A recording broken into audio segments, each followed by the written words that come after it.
In 1967, humanity encountered an alien species on Mars for the very first time, and that was also when the First War began. These aliens, whose goal was to wipe out humankind, were called the Betha. In response, humans began developing weapons to fight back. The first major battle took place on the Moon, where humanity deployed combat robots and heavy artillery against the Betha. Despite their efforts, they still couldn't stop the invasion. By 1973, human technology had advanced significantly, and the fight against the Betha continued. The aliens showed no mercy, relentlessly attacking humanity and attempting to take over Earth. Then, in 1997, in the imperial capital of Japan, Kyoto, a new chapter of the struggle against the Betha began. That day, 3 students named Aki, Izumi, and Shimeko were standing on a bridge, watching the river flow beneath them. They noticed one of their friends, Yudi, walking toward them while reading a school textbook. The 3 of them waved and called out to her. Yui smiled and walked over to greet them. A moment later, 2 combat robots flew above them, creating a strong gust of wind that nearly lifted their skirts. Yui told her friends that those were tactical surface fighters, combat robots they would one day use after graduation. The specific model was the Type 82 Zukaku, a machine developed by Yui's father. Yui and her friends attended a training academy for the Capital Defense Forces. That morning in class, their teacher explained that soldiers in their first battle against the Betha could usually last only 8 minutes. If they managed to survive beyond that, it would mark the first step toward becoming skilled pilots. While the teacher was explaining, Yui's friends were chatting among themselves. Izumi looked especially tired since she had stayed up late talking on the phone with her boyfriend. Her boyfriend had recently been transferred to Kyushu. Shimeko pointed out that everyone in Kyushu had been evacuated a year ago, but Izumi said he mentioned something about a new base being built there. Yui tried to remind them to stay focused, but before she could say anything, their teacher suddenly called them out. Yui quickly stood up straight.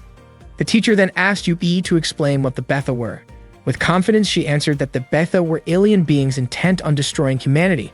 Suddenly, another girl, Kazusa, stood up and added that the Betha were extraterrestrial creatures not from Earth, whose purpose was to annihilate humankind. Yui and Kazusa locked eyes for a brief moment before the teacher told them both to sit down and continue the lesson. During lunch breaks, several students were seen working on assembling training robots. Meanwhile, Yui and her friends were chatting outside the classroom. They started talking about Kazusa, discussing how her family had a long history of serving as tactical surface fighter pilots rather than as royal officials. Some of Yui's friends joked that Kazusa might be Yui's rival. Yui denied it, saying she didn't see Kazusa that way. As they sat down to eat lunch together, Izumi began reading a letter from her boyfriend, but Aki couldn't resist teasing her a little. Everyone laughed, lightening the mood. One day in autumn, Shimeko and Yui were riding a bus together. Shimeko asked if Yui's father was still overseas. Yui replied that he often traveled back and forth, but even when he returned to Japan, he was always busy in Tokyo. Not long after, they saw a car pass by, an expensive one that happened to be carrying Kazusa. Seeing that, Shimeko sighed and said that families of high status should be setting better examples for ordinary citizens. Yui laughed, saying Shimeko sounded just like their teacher.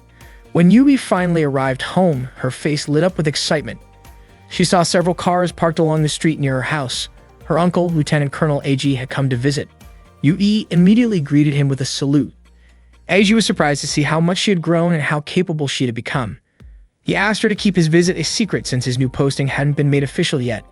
He told her to just call him Uncle as usual. Eiji was curious how Yui had known he was there, and she explained that she noticed the security vehicles parked nearby. Eiji chuckled in disbelief, mentioning that he had specifically declined an escort. Yui laughed softly at his reaction. They sat down for tea, and Eiji shared a message from Yui's father. He wanted Yui to keep working hard in her training. Her father couldn't leave Ichigaya for the time being. Yui said she had already guessed as much and asked if it was due to an emergency situation, but Eiji didn't know the details. Yui was scheduled to begin her live training soon. Eiji explained that at the National Defense Training School, the students would practice using the Gekishin units, and once they graduated, they would be allowed to pilot the Zukaku. Both Gekishin and Zukaku were impressive tactical robots, but they still hadn't succeeded in defeating the Betha. It seemed they would need far more tactical surface fighters to handle situations like that. After hearing this, Yui asked for a chance to try one out herself. However, Eiji reminded her that while the country's defense was important, the idea of sending young girls to the front lines hadn't been considered yet, so she shouldn't rush things. Yui then asked how long Eiji planned to stay in Kyoto. Eiji told her he would return to Tokyo as soon as his work in Kyoto was finished. Eiji mentioned that he regretted missing out on Yui's mother's home-cooked meat dishes, and Yui innocently offered to cook for him next time. Eiji laughed softly and patted Yui's head before gazing up at the beautiful evening sky over Kyoto. That night, Eiji and his colleagues visited the Kubun residence to meet Yui. Yui asked why, out of all 5 noble families, Eiji chose to visit the Kubun family. Eiji said he wanted to show her something, then handed her a file containing information about a new weapon. Yui expressed her hope that this new weapon could finally bring an end to the war, and Eiji shared that same hope. The next day, Yui and her friends were in the changing room putting on their pilot suits. The suits were tight and form-fitting, which made Aki blush and say they felt a little embarrassing. Shimeko teased Amamiya, saying that a kid like her should be shy about something like that. Meanwhile, Kazusa kept staring at Yui. It was clear she really wanted to beat her. The students climbed into their tactical surface fighters and prepared their protective gear and weapons. Yui and her friends began activating their machines. Once ready, they launched into the air. Their instructor reminded them to stay as close to the ground as possible. Aki, however, flew her unit too high and triggered a height warning before colliding with a laser beam. After that, the instructor told them to switch to ground formation and engage mock enemies. The machines moved carefully, avoiding contact whenever possible, but an accidental collision occurred. The instructor declared that everyone had failed and ordered them to return to base, giving them a punishment of 10 laps around the field. Yui and her friends carried out the laps as instructed, then resumed their training. This time, they had to hold their positions and fire at targets ahead. The instructor urged them to keep fighting, reminding them that in real combat, those who gave up first would be the first to fall. During a training match, Kazusa faced off against Yui. Kazusa managed to push Yui back, and just as she was about to finish her attack, Yui countered and struck back, damaging part of Kazusa's unit.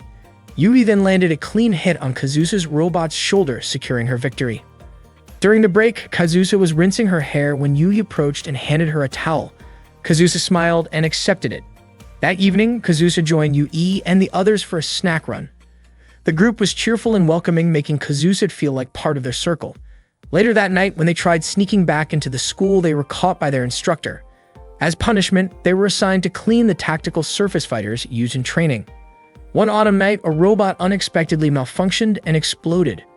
Emergency crews rushed to evacuate the injured, while several students watched in shock. The instructor told them that if they couldn't handle witnessing something like that, they might not be ready to be there at all. After the incident, a few students decided to withdraw from the program and said their goodbyes. By 1998, war had broken out between humans and the Betha on the Korean peninsula. Civilians could only watch from afar as the battles raged on. At the same time, Eiji, who was stationed at the Ichigaya Weapons and Technology Defense Center, received reports about the situation. He realized that the fortresses were eventually being overrun, and it was only a matter of time before Japan would come under attack. That night, a fleet led by Captain Izumo with Emiya among its ranks prepared to head toward the battlefield. The first officer reported that the Betha had entered the Tsushima Strait from the southern part of the Korean peninsula and that more were on their way. Captain Izumo knew their fleet wouldn't be able to hold off such a massive assault, especially since some allied ships were caught in a storm. Even so, he ordered his crew not to let the Betha reach the mainland, because if they did, tens of thousands of people would lose their lives. In July, lines of tanks fired their cannons toward the sea, trying to stop the Betha from reaching the mainland. The cannons kept firing non-stop, but the Betha continued to push forward toward land. Their attacks had already started spreading across Kyushu. That day, Izumi suddenly screamed in shock, and her friends immediately gathered around her. Kazusa came over and asked what was happening to Izumi. It turned out that Izumi's boyfriend, who had been transferred to Kyushu, had fallen in battle. Even Shimako's cousin, who lived in Tottori, had died because he couldn't evacuate in time. Yui tried her best to comfort Izumi, who was crying uncontrollably. Meanwhile, the news broadcast reported that Betha forces from northern Kyushu and the Sanin region on the western side of Honshu were approaching the mainland. Japanese and American troops stationed in Japan were planning to join forces and form a defensive line connecting Maizuru and Kobe to protect the capital. Evacuation orders had already been issued across several regions. Only then did Yui and her friends realize that the reason their training had been accelerated was so they could soon be deployed to help. Several areas were in the process of evacuation, including Osaka, Shiga, Nara, Wakayama, Mie, and Aichi. During one of these evacuations, an elderly man suddenly decided to return to Kyoto. He believed that if the capital fell, there would be no point in fleeing to Tokyo. His family tried to stop him, but he insisted on going back to Kyoto. At the same time, the cadets at the pilot training dormitory strengthened their resolve to fight. Yui practiced with determination, Izumi couldn't stop thinking about her late boyfriend, and Kazusa seemed fired up to destroy the Betha. When the day of departure finally arrived, Yui said goodbye to her mother and family. They were deeply moved as they watched her leave. Yui's mother expressed how proud she was that her daughter was dedicating herself to serve the nation and its people. Before leaving, Yui saluted her mother with respect and gratitude. By July 31, the final line of defense in Kyoto had completely collapsed. The 27th Recon Unit had encountered the 3rd Betha wave just 6 kilometers west of Azuru. The D-21 and A-19 Recon units had been shot down by laser attacks. At the same time, intense battles were taking place around Fukuchiyama. Because Yui and her team were still in training and lacked combat experience, their mission was to guard the Arashiyama base in Kyoto. They weren't allowed on the front lines since sending them there would only burden the other troops. Their most important duty was to protect the base at all costs. Although they understood that the decision made sense, being labeled as a burden still stung. Izumi especially couldn't let go of her desire to avenge her boyfriend's death. Suddenly, Kazusa rushed in and reported that the Betha had broken through the defensive line and were advancing toward Takagame, not far from their base. The group ran outside to see the battle for themselves. Sure enough, it looked like the defense troops were starting to get overwhelmed. When one of the mechs approached the base to resupply, it was suddenly hit by a laser strike and exploded. Yui and the others were stunned by what they saw. Yui couldn't help but think that the world might truly be heading toward collapse. It had been a long time since any country had even been able to count the number of casualties anymore. Then, a sudden emergency alert blared across the comms. Betha had been detected just 10 kilometers west of the base. Yui and her team immediately rushed to their tactical surface fighters. Shimeko was puzzled, wondering why the Betha had advanced so quickly and were now targeting the ammunition depot behind the front line. But Yui disagreed, saying that they were now the ones standing on the front line. The team activated their machines and began moving forward. Reports came in saying that more Betha were arriving in massive numbers. The leading force consisted of destroyer-class units, followed by grappler-class with the laser-class positioned in the rear. Yui hoped that she and her friends would make it through the battle safely. With determination in their hearts, they took off, flying straight toward the incoming assault. During the battle against the Betha, the squad leader ordered Yui to take command of the 2nd Tactical Surface Fighter Unit, which would focus on attacking the destroyer-class enemies. Meanwhile, the 1st unit, under the squad leader's direct control, was tasked with protecting the 3rd unit, which would concentrate on engaging the grappler class. The leader reminded everyone that if they saw any laser fire in the sky, they had to prioritize eliminating the laser-class enemies first. Yui and her teammates stood ready on the front line, waiting for the destroyer class to appear. Soon, Yui signaled that the enemy was approaching. The squad leader instructed her team to lure the Betha as close as possible and to stay below 100 meters in altitude. As the Betha forces closed in, the squad leader ordered a shift to the Arrowhead 1 attack formation. All tactical surface fighters advanced, preparing to fire in unison. Shimeko appeared nervous and began firing repeatedly at the Betha. Yui quickly reminded her to recall their training on how to deal with the destroyer class. Following Yui's command, the team ascended and opened fire from above. After successfully hitting several targets, Shimeko managed to destroy a few destroyer-class units and smiled with relief, proud of what she had accomplished. Suddenly, a warning flashed. A laser-class enemy had appeared nearby. Yui noticed Shimeko had flown past the safe altitude limit and tried to warn her. Shimeko realized it too late. A laser beam struck her unit, causing it to explode. Izumi was shocked, and Aiki cried out her name in horror. The squad leader told everyone not to panic, explaining that if they stayed close to the other Betha, the laser class would be less likely to target them. Kazusa then asked where the laser class was hiding. The squad leader responded that it was positioned at 2 o'clock, about 1,200 meters away, near the transmitter station. Kazusa quickly located the target, locked on, and prepared to fire. But before she could take the shot, she heard Izumi's desperate voice. She was under attack. Kazusa immediately redirected her aim and fired to protect Izumi. Betha forces kept coming in waves. Aiki was also firing but soon ran out of ammunition. Just as Betha was about to overpower her, Yui rushed in and took it down just in time. The squad leader urged everyone to stay focused on their assigned targets and reminded them not to let the enemy reach the 3rd unit. The team continued to fire at the incoming Betha. Aiki drew her sword and slashed through several enemies. She felt a surge of relief, telling Yui that she had surpassed her 8-minute survival mark. But before Yui could respond, another Betha lunged at Aiki, destroying her unit in a fiery explosion. Yui was devastated by Aiki's death. Despite their losses, Yui and her teammates managed to destroy the laser-class enemies. The Betha force was temporarily pushed back, but soon another wave began approaching their position. The squad leader was confused. There was only supposed to be one enemy group. He tried to contact command for confirmation, but there was no response. Realizing something was wrong, he suspected that the main force might have been wiped out. Repeated attempts to reach headquarters went unanswered, and soon it became clear the Arashiyama weapons base had fallen to the Betha. Meanwhile, the Yawata defense line was still holding its ground, but the soldiers were heavily outnumbered. Even their captain's unit was destroyed in battle. Despite their efforts, the Betha eventually broke through the Yawata line. At that moment, Eiji was still at the Ichigaya command post. He hadn't realized the defeat was this severe. He asked his aide about the American forces, and the report came back that U.S. troops had deployed tactical surface fighters from the Theodore Roosevelt carrier through the Biwa Canal to support Japan's defense. Eiji was surprised by their sense of duty, though he doubted it would change the tide of battle. He thought the defenders might soon have to make some very difficult decisions. Above all, Eiji silently hoped that UB would survive the fight. Meanwhile, at Lake Biwa, the 2nd Naval Combat Boat Fleet, Owari, was preparing for battle. The admiral ordered his troops to ready their main weapons. At that moment, Yui and her team were still firing at the incoming Betha forces. One of the creatures leaped toward Yui, but she reacted quickly, pushing it back, stomping it down, and finishing it with a shot. Their situation grew worse as the number of Betha increased rapidly surrounding their position. Their ammunition began running low, and some had already run out. The squad leader realized their position was no longer strategic and ordered all units to retreat to Line 8. Yui's teammates started taking off, but she noticed that Izumi was still fighting, swinging her sword fiercely at the Betha. Yui called out, urging her to fall back, but Izumi refused. She wanted revenge for what she had lost. It wasn't until Yui mentioned Imiena's name and referred to her as a fellow pilot that Izumi finally followed orders and retreated with the others. The squad leader shouted for Yui's team to move faster as the Betha continued to chase them. Suddenly, a laser attack warning appeared. The squad leader told everyone to stay calm and keep their altitude low to avoid being hit.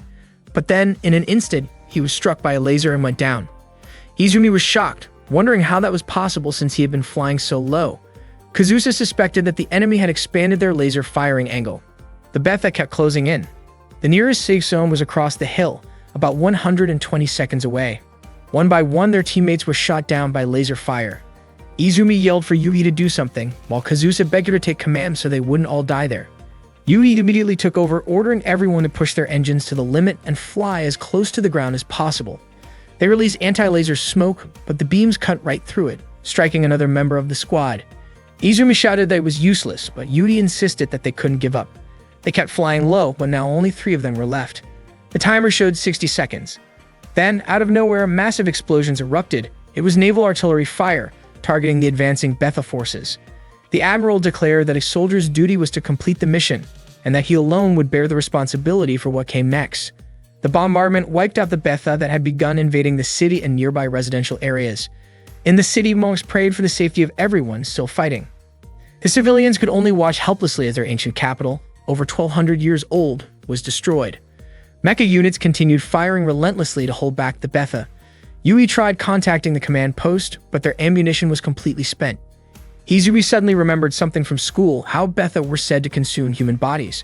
The thought terrified her, convinced that they might soon share that fate. Yui told her to hang on, reminding her that the 3 of them had already survived past the 8-minute death limit. Izumi whispered her wish to someday avenge her boyfriend and her fallen friends. Yui reassured her that they could keep fighting, together with the rest of the forces still holding the line. Then Kazusa noticed something on the motion sensors. They scanned the area but saw nothing. Without warning, a Betha burst out from a nearby building and lunged straight at Yui. The creature pinned her mecha to the ground, trapping her underneath. Kazusa wanted to shoot but couldn't risk hitting Yui at such a close range. Yui shouted for Izumi to fire. A moment later, the Betha exploded into pieces. It turned out that Izumi hadn't fired, the shot came from elsewhere. A Type 94 Shiranui Unit 1C landed right in front of them. The pilot was their instructor. He told them that surviving past the 8-minute mark proved they were becoming real pilots. From now on, he said they should address him as captain, because they were no longer just trainees, they were in a real battlefield. He promised to protect them and ordered them to head to Kyoto Station at Line 8, where they could regroup and restock ammunition. The 3 were reluctant to leave him behind, but he firmly insisted that they follow orders. Yui, Izumi, and Kazusa then took off toward Kyoto Station. Watching them go, the instructor hoped that one day he would see them again, as true, fully fledged pilots. As the Betha swarmed closer, he raised his weapon and opened fire, determined to hold them back no matter what. While Yui was flying, she occasionally glanced back to check on her instructor, who was struggling behind her. She wanted to help, but she couldn't. she had to keep moving forward. Yui contacted the command post to report that she and her teammates, the 2nd Arashiyama unit, would be entering from the west. Unfortunately, during their flight, a group of Fort-class Betha appeared and blocked their path, forcing the 3 of them to crash. Yui's tactical surface fighter was too damaged to operate any further, so she quickly got out and tried to contact Kazusa and Izumi. There was no response. Determined to find them, Yui kept moving through the wreckage until she found Izumi's TSF. But Izumi wasn't there, only a small photograph of her and her boyfriend remained inside. Yui pressed on, searching the area near the fallen unit. There were traces of blood everywhere, and when she followed them, she froze in horror. She saw Izumi's lifeless body being consumed by several soldier-class Betha. Yui immediately turned off her flashlight and tried to stay silent. Suddenly, Kazusa's voice came through the comms. Yui asked where she was and began heading toward her location. At that moment, Kazusa's TSF was surrounded by Betha, tearing apart its armor piece by piece. Inside, Kazusa was in pain, struggling to stay conscious while calling out to Yui. Desperation filled her voice as she begged Yui to end her suffering before the Betha reached her. Yui finally found Kazusa's unit, still being swarmed by the creatures. With trembling hands, Yui aimed her pistol at the Betha, ready to fire, but when Kazusa pleaded for her to shoot, Yui couldn't bring herself to do it. She screamed in anguish and pulled the trigger several times into the air, unable to point the weapon at her friend. Powerless, Yui fell to her knees, forced to watch as Kazusa was dragged away and killed. Just as the Betha turned toward Yui, a powerful blast hit the creatures, throwing her backward. A Take Mikazuchi type TSF had arrived, its sword drawn as it descended. The unit landed with incredible force, slashing through the swarm and firing rounds that obliterated the remaining Betha nearby. Then everything went dark for Yui. When she woke up, she found herself in the student infirmary. Her body was weak, but she managed to step outside, only to be met with a sight that broke her heart. Kyoto had fallen. The city was nothing but ruins, completely overrun by the Betha. The world seemed to be ending, and human casualties had become impossible to count. Yui couldn't help but wonder if humanity was nearing total collapse. A nurse noticed Yui wandering outside and quickly called out to her, reminding her that she wasn't in any condition to walk around. The nurse gently brought her back inside. As they entered, the sound of a crying baby echoed through the room. Yui began to cry as well, prompting the nurse to ask if she was in pain. 3 years later, Yui was on a transport aircraft, staring out the window. She had made herself a promise, never to cry again. On the day she was rescued and treated at the infirmary, she swore she would never allow the world to fall into ruin ever again. One day, the robot piloted by Teresa was being targeted by the one controlled by Kriska and Inia. Teresa was caught off guard when Kriska managed to lock onto her position. She quickly took off, trying her best to evade the pursuit. Kriska seemed to enjoy it, hoping to see the colors of Teresa's desperation unfold. That same day, on May 2, 2001, a transport plane was flying over Alaska, carrying 2 American soldiers, Yuya and Vincent. Vincent pointed out the Yukon River to Yuya and asked what kind of challenges the spirit of Alaska might have in store for them. Looking rather uninterested, Yuya replied that all he planned to do was eat salmon roe and sleep. Vincent couldn't believe his attitude. He reminded Yuya that they were representatives of the United States and should make their country proud. Yuya, however, dryly commented that it felt more like they had been demoted. Vincent mentioned that the Yukon base was home to tactical surface fighters from all around the world. Hearing that, Yuya recalled the days when he used to fight alongside his friends. Not long after, their plane began its landing approach, but suddenly, an alarm blared, signaling danger. Meanwhile, the battle between Teresa and Kriska continued. Teresa grew frustrated, wondering why she couldn't shake Kriska off her tail. A warning message came through ordering her to return to base. She ignored it, believing that if she stopped now, Kriska and Inia would surely defeat her. Back on the plane, Yuita rushed into the control room to find out what was happening. He learned that 2 tactical surface fighters had entered the training zone and were now flying dangerously close behind the aircraft. The pilot was confused about why they were maneuvering that way and began to panic as the situation grew more dangerous. Seeing the pilot's hesitation, Yuya firmly told him to stay calm and keep the plane steady. At that moment, Teresa fired at Kriska. Yuya took over the controls and instructed the pilot not to climb, insisting that they maintain a straight path to the runway. The 2 mecha continued their high-speed chase near the plane. Soon, Kriska locked onto Teresa's position again, which surprised her. Kriska felt a strange sense of satisfaction, knowing she had made Teresa nervous. When the plane finally touched down safely, the pilot sighed in relief, saying Yuya was definitely suited for the Yukon base. Teresa, however, was furious, frustrated that she couldn't outmaneuver Kriska. Kriska asked her command unit for permission to eliminate her target, but Enia quickly urged her not to take things too far. Despite that, Kriska fired another round from above, forcing Teresa's unit to crash. Yuya and Vincent hurried over to the crash site to make sure the pilot was safe. Yuya reached out a hand to help, but Teresa, still angry and embarrassed, refused and shouted in frustration toward Kriska. Meanwhile, Kriska reported to the command post that the opposing pilot had survived. She then flew back toward the base. Enia admitted that she was scared, worrying that Teresa might be seriously hurt. Kriska reassured her, saying that Teresa was fine and she had confirmed it herself. Enia asked whether their own tactical surface fighters, or even they themselves, might end up destroyed someday. Kriska confidently told her not to worry, promising that she would protect her. Enia smiled, feeling relieved and trusting Kriska completely. At the same time, Teresa, Yuya, and Vincent were being escorted to their dormitory. Vincent was amazed by the number of tactical surface fighters stationed there. He guessed that the base was truly serious about gathering top pilots and machines from around the world. With that kind of collaboration, he believed humanity would finally stand a chance against the Betha. The project, known as Prominence, was an international initiative to develop the next generation of tactical surface fighter technology. The United Nations had designated the Yukon base as a central hub for foreign military units that had lost their home countries, allowing them to continue research and development. The ultimate goal was to bring together test pilots and prototype mecha from every nation, creating a bridge for shared knowledge and technology in the advancement of tactical surface fighters. Teresa rolled her eyes at Vincent's excitement, teasing him for acting like he had never seen a tactical surface fighter before.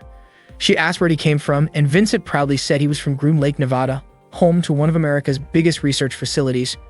Noticing the pilot insignias on Yuya's and Vincent's uniforms, Teresa asked if they were both pilots. Yuya confirmed it. Vincent then told Teresa she should thank Yuya, since without him, her crash might have been far worse. Yuya, however, said that Teresa had handled it herself. Curious, he then asked what kind of pilots the Terminator team were, but Teresa admitted she didn't know much about them either. Meanwhile, Yui was walking alone, feeling lost in the unfamiliar place she had just arrived at. Suddenly, Enia appeared and asked if Yui had lost her way. Enia then kindly showed her the right direction. Yui smiled, feeling a bit embarrassed for getting lost there. Enia was sure that Yui had just arrived, since the look and color of her uniform made it obvious to her. Not long after, Kriska showed up, and Enia immediately ran over to greet her. Yui finally reached the 3rd Allied Forces base, the Yukon Operations Command Center. That day, she was accompanied by Ibrahim as they headed toward a meeting room. Ibrahim introduced the members of their new team. 2nd Lieutenant Yuya, a skilled pilot from the U.S. Tactical Military School, 2nd Lieutenant Stella from Sweden, 2nd Lieutenant Vincent from Italy, 2nd Lieutenant Teresa from Nepal, and Lieutenant Yui herself, representing the Japanese Imperial Forces. Ibrahim, who came from Turkey, held the rank of lieutenant and served as the captain of the Argos unit. Ibrahim explained that their team would be participating in the development of the XFJ project. Suddenly, a man walked in and said that the XFJ project was a joint development effort by the Boeing Corporation based on Japan's Type 94 tactical robot model. Ibrahim introduced the man as Frank, a technical advisor from Boeing. He then explained that the purpose of the day's training was for all XFJ project members to get to know each other better. Valerio asked if they were going to infiltrate Lilfort, but Ibrahim denied it. Instead, he said they would take on something more challenging, Case 47, which involved a region filled with laser-class Betha units. Yuya quietly looked around at his teammates and realized that Italy, Sweden, and Japan were all countries that had lost territory to the Betha. He began to think that this project wasn't simply about cooperation between the US and Japan. Ibrahim then divided them into teams. Team A consisted of Valerio and Teresa, while Team B included Stella and Yuya. Yuya was assigned to take the captain's tactical robot for the mission. Teresa immediately questioned why Yuya was using the captain's unit. Ibrahim explained that Yuya was the lead pilot for the XFG project. Teresa didn't seem to take it well and questioned why Yuya was chosen as the main pilot. Ibrahim simply told everyone to prepare their tactical robots by 1325. Afterward, Teresa and Stella changed into their pilot suits in the locker room. Teresa complained about Yuya being the captain and said she felt sorry for Stella for having to look after the newcomer. But Stella thought Yuya seemed decent enough. Teresa was surprised that someone like Yuya fit Stella's type, but Stella just smiled.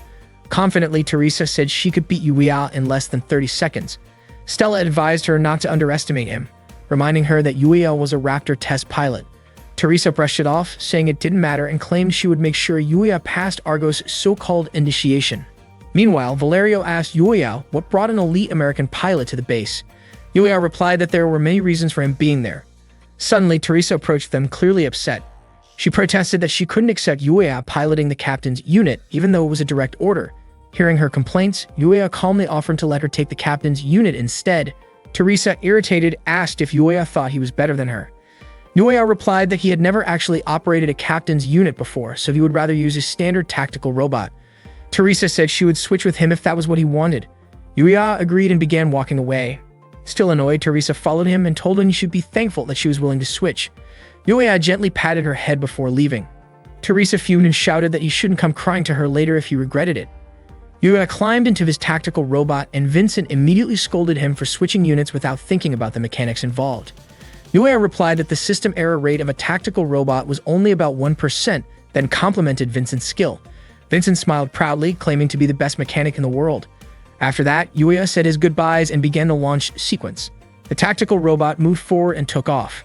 At the same time, Ibrahim, Yudi, and Frank monitored the mission from the command center, while the control post guided their tactical training through the operation. At that time, the Argos team had already entered the training arena. Yuya asked if Stella had seen their opponent, but she hadn't yet. There were too many signal jammers in the area. Realizing they could only rely on visual detection, Yuya told Stella to keep trying to locate the enemy. He said he had no intention of losing, and Stella replied that as a skilled pilot herself, she also wanted to win. Moments later, Valerio locked onto Yuya's position. Noticing the danger, Yuya quickly evaded while Valerio kept firing and teasing him, calling him Top Gun, because American weapons were known to be some of the best in the world. Yuya kept dodging the attacks, surprised by how agile Valerio was even in such a narrow space.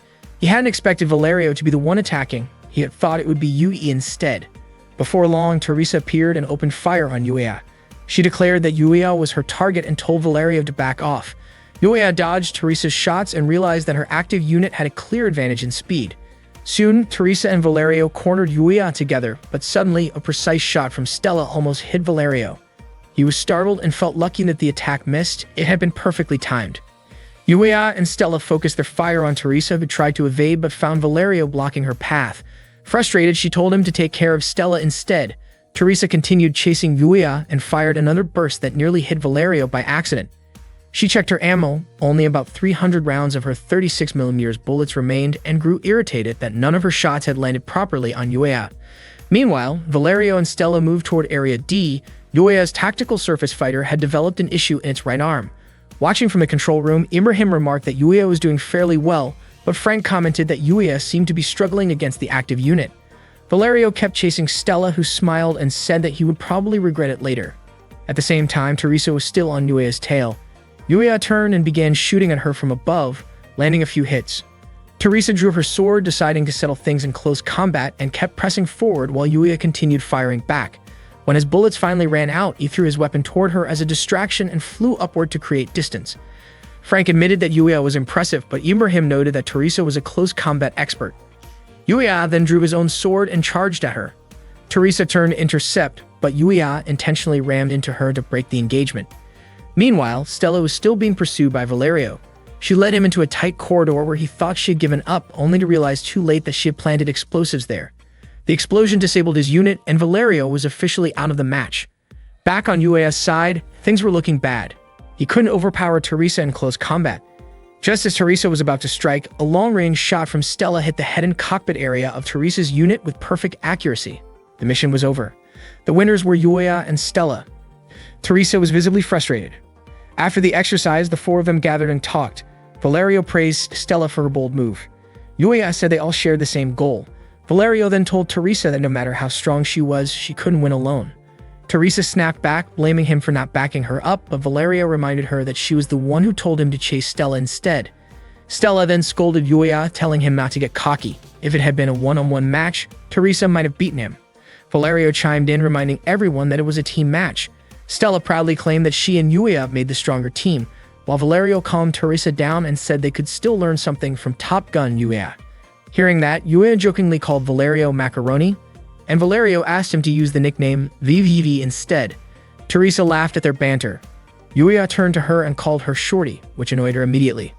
Vincent showed up and was amused that Yuya had already started giving out nicknames again, saying that Yuya definitely had a talent for that. Stella then asked for a nickname of her own. Valerio was about to make a teasing comment, but Yuya quickly stopped him and instead called Stella Venus. She looked flattered, and everyone burst into laughter. From a distance, Ibrahim quietly watched their cheerful camaraderie. Valerio then officially welcomed Yuya as the newest member of the Argos team. One day, Yuya was training alone with his tactical surface fighter. He flew over the forest, but it seemed like he was having some trouble.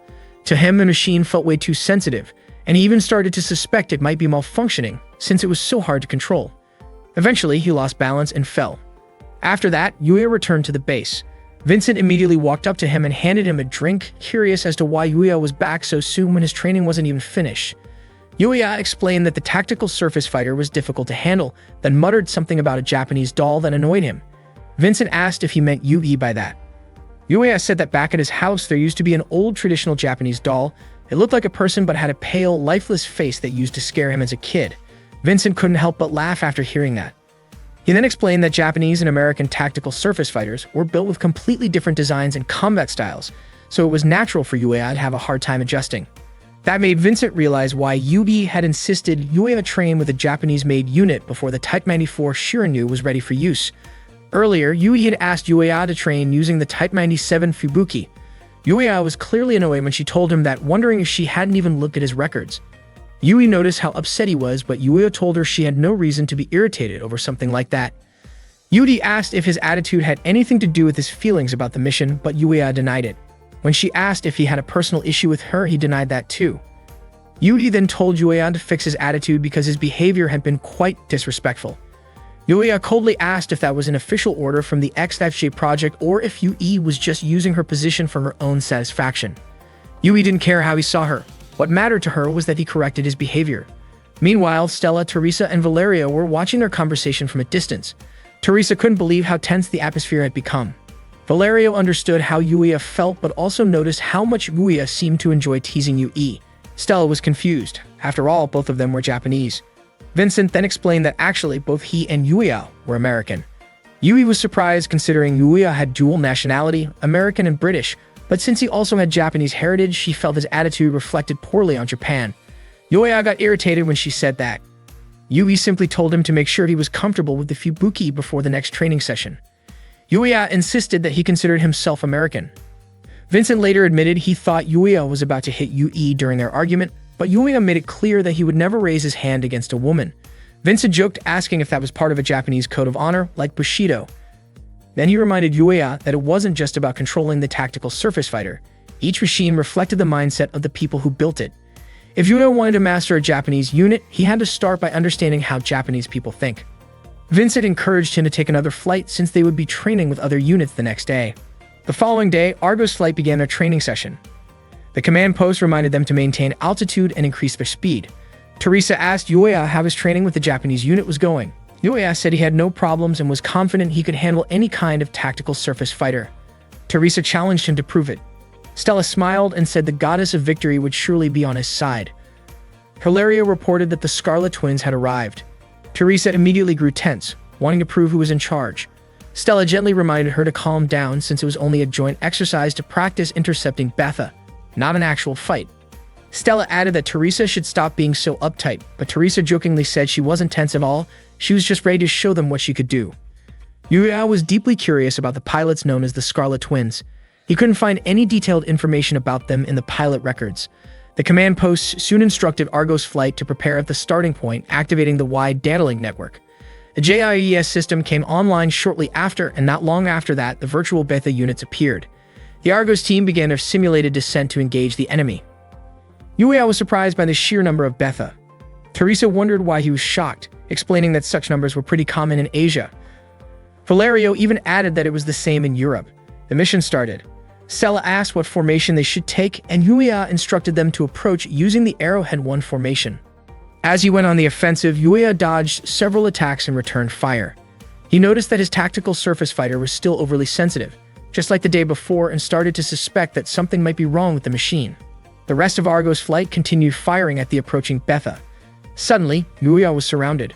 Valerio wondered how that could happen and suspected a technical malfunction. Yuya struggled to control his unit, frustration building with every movement. Meanwhile, at the command post, the Scarlet Twins were informed that they had eliminated 122 Bethas so far, which the operator considered slow progress. The twins were instructed to increase their kill ratio by 7%.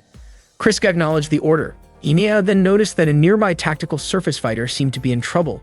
Kriska scanned it and discovered that the pilot was Yuya. She calmly told Inia not to worry about other teams and to focus on the enemies in front of them. At that moment, Yuya was almost struck by a Betha, but Teresa provided cover fire from above, saving him. She was confused as to why Yuya seemed to be struggling so much. Valerio and Stella closed in to assist as the number of Betha continued to rise and surround Yuya. Together, they cleared the immediate area, though Yuya remained silent, still having trouble controlling his machine. After the training session ended, Yuya was visibly frustrated, feeling that he had only slowed his teammates down. Vincent tried to calm him, saying that what he needed was simply more practice, but Yuya told Giselle that it wasn't that simple. Just then, Yui arrived and suggested that the issue might be because Yuya couldn't handle the Fubuki unit properly. She said that if he truly understood his tactical surface fighter, that problem wouldn't happen, just like how she could make fine adjustments instead of forcing it forward all the time. Yui bluntly stated that the Fubuki model was poorly optimized. Vincent nearly stepped in to stop her, but Yui continued, saying she wanted Yuya to hear her out. Yuya explained that the unit's main engine was too weak, only performing well at certain speeds, and that its extreme maneuverability made it hard to balance. Yui disagreed, claiming that the Fubuki was actually one of the most user-friendly models among Japan's tactical surface fighters. Even in the middle of battle, Imperial Japanese pilots could handle it smoothly, and some trainee pilots were already capable of operating it well. She concluded that Yuya's control was below even that of a Japanese trainee and remarked that he lacked the natural feel for the unit. The insult left Yuya stunned. Later that evening, Yuya went out for a walk alone.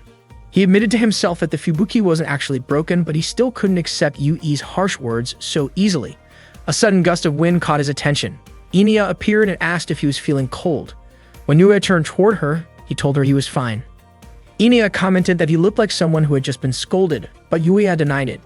Then, without warning, Inia linked her arm with his and cheerfully said she wanted to introduce him to Kriska and Misha, who were always with her.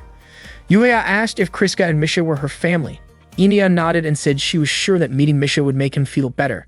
She then gently pulled Yuya along with her. Meanwhile, Teresa and Stella were taking a shower after training. Teresa couldn't figure out what was going on with Yuya. Stella thought that the Japanese tactical surface fighters were quite different from others, and that they should help Yuya until he got used to them. Teresa suggested they invite Yuya out for a drink to help him relax and forget about his troubles. Stella teasingly asked if Teresa was trying to cheer him up, and Teresa, embarrassed, quickly denied it, saying she only wanted to mess with him a little. Suddenly, Valerio's voice came from nearby saying it wasn't a bad idea. Teresa and Stella were both startled to find him there. Teresa immediately rushed toward Valerio, scolding him and throwing him out of the changing area. Meanwhile, Eniel led Yuya to a hidden place with Russian letters written on the walls. She asked Yuya to keep following her. Yuya wondered if he was even allowed to enter that area as they walked through a long corridor and took an elevator. He still couldn't figure out what kind of place it was. Once they reached a small room, Inia picked up a teddy bear from her bed and showed it to Yuya. That's when he realized that the bear's name was Misha. Inia then told Misha to greet Yuya, which left him surprised. He was confused about how Inia knew his name since he hadn't introduced himself yet. Suddenly, Kriska appeared and pointed a gun at Yuya. Inia quickly stepped in front of him, trying to stop Kriska from pulling the trigger. When Yuya was a child, he once overheard his grandfather scolding his mother for trusting a Japanese man, who happened to be Yuya's father. His mother defended him, saying it wasn't his father's fault and that she never regretted meeting him. Yuya's grandfather believed Japanese people were cunning and untrustworthy, claiming that his daughter had been deceived and abandoned. However, his mother insisted that Japanese people also had good qualities: kindness, politeness, and diligence.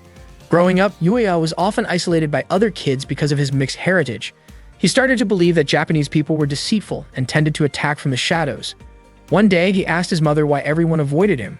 Suddenly, in his dream, his mother turned into a Japanese doll and told him he had brought shame upon Japan. Yuya then woke up from his nightmare. At that moment, he found himself in a prison cell, having been captured earlier by Soviet forces. He wondered who Inia and Kriska really were. He didn't think he would be dismissed just because of what had happened, not after everything he had done so far. News of his arrest soon reached Yui.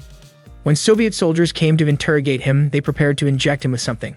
They mocked him, questioning why a lowly Japanese man had ended up in the restricted area. Yuya protested, saying he wasn't Japanese. The Soviets knew he was an American soldier, but they also knew about his Japanese bloodline. Yuya grew frustrated, wondering why people still labeled him that way no matter where he went. As the soldiers came closer, he shouted for them to stop. Moments later, an officer entered the room and whispered something to the soldiers. Shortly after Yuya was released, his teammates came to pick him up and take him back. During the ride, Teresa laughed at Yuya, saying he looked like a lost baby chick. Yuya, still annoyed, called Teresa short as usual, though he could smell the alcohol on her breath. Valerio said he was relieved that Yuya got out safely. Stella added that it was Yui who had informed the authorities about Yuya's situation and handled all the UN paperwork for his release. Yuya guessed it was because he had missed a scheduled training session. Stella mentioned that Teresa had been yelling in the hangar, demanding to go save him. Teresa turned red and tried to brush it off, saying she just wanted to invite him out for drinks. Yuya muttered that he had no reason to thank that Japanese doll Yui, but he did apologize to his team for all the trouble he caused that day. His friends burst out laughing, with Teresa teasing him non-stop. The group spent the rest of the ride laughing together. That night, Yuya stood quietly, staring at the tactical surface fighter. He thought about Vincent's advice to understand the Japanese mindset if he wanted to truly master a Japanese TSF. Suddenly, Yuri appeared. Yuya told her he had no intention of thanking her. He suspected she only helped because she didn't want to lose someone who could pilot what he called a trash TSF. Yui didn't react to his sarcasm. She told him that during real combat, he wouldn't get another chance to escape like he did in the simulation. She explained that while teamwork might work in a mock battle, it was a different story in the field. Yuya admitted he was embarrassed about what happened earlier and couldn't believe Yui referred to that day's drill as a game. Yui calmly explained that it was a game, because in a simulation, they knew the enemy's numbers, abilities, and every possible move. Against the Betha, though, nothing could ever be predicted. They were countless, powerful, and overwhelming in numbers. Yet Yuya still blamed his TSF for his failure. Yui reminded him that their predecessors had managed to hold the line against the Betha even with less capable TSFs. Yuya asked whether relying on tricks and clever tactics to develop those machines, something Japanese engineers often did, wasn't also just playing around. Later that night, Inia and Kriska relaxed together in a hot bath. Inia couldn't stop thinking about Yuya and admitted she was curious about him. Kriska told her not to worry about Yuya and warned her not to get too close, saying that their family only consisted of the two of them. Inia replied that Misha was also part of their family. She smiled, saying she loved feeling the warmth of being with Kriska, and wondered why Yuya and Yui always seemed so cold toward each other. That day, Yuya was training to pilot a Japanese tactical surface fighter. He was flying it through a long underground tunnel, and the machine's sensors kept warning him to stay centered. But Yuya was clearly struggling. He kept pushing forward at high speed, sometimes even scraping the tunnel walls. The machine was harder to control than the Type 97 model. The command post reported that he had passed checkpoint 4 minutes and 52 seconds behind schedule. Yuya looked frustrated. The tunnel was full of sleeper drifts that made maneuvering even harder. He adjusted the proximity line and lowered the pilot's safety settings to the minimum. He refused to let the machine beat him again. He kept firing at simulated enemies and pushed the throttle to soar upward, bursting out of the tunnel into open air. When Yuya returned to base, Vincent immediately approached him.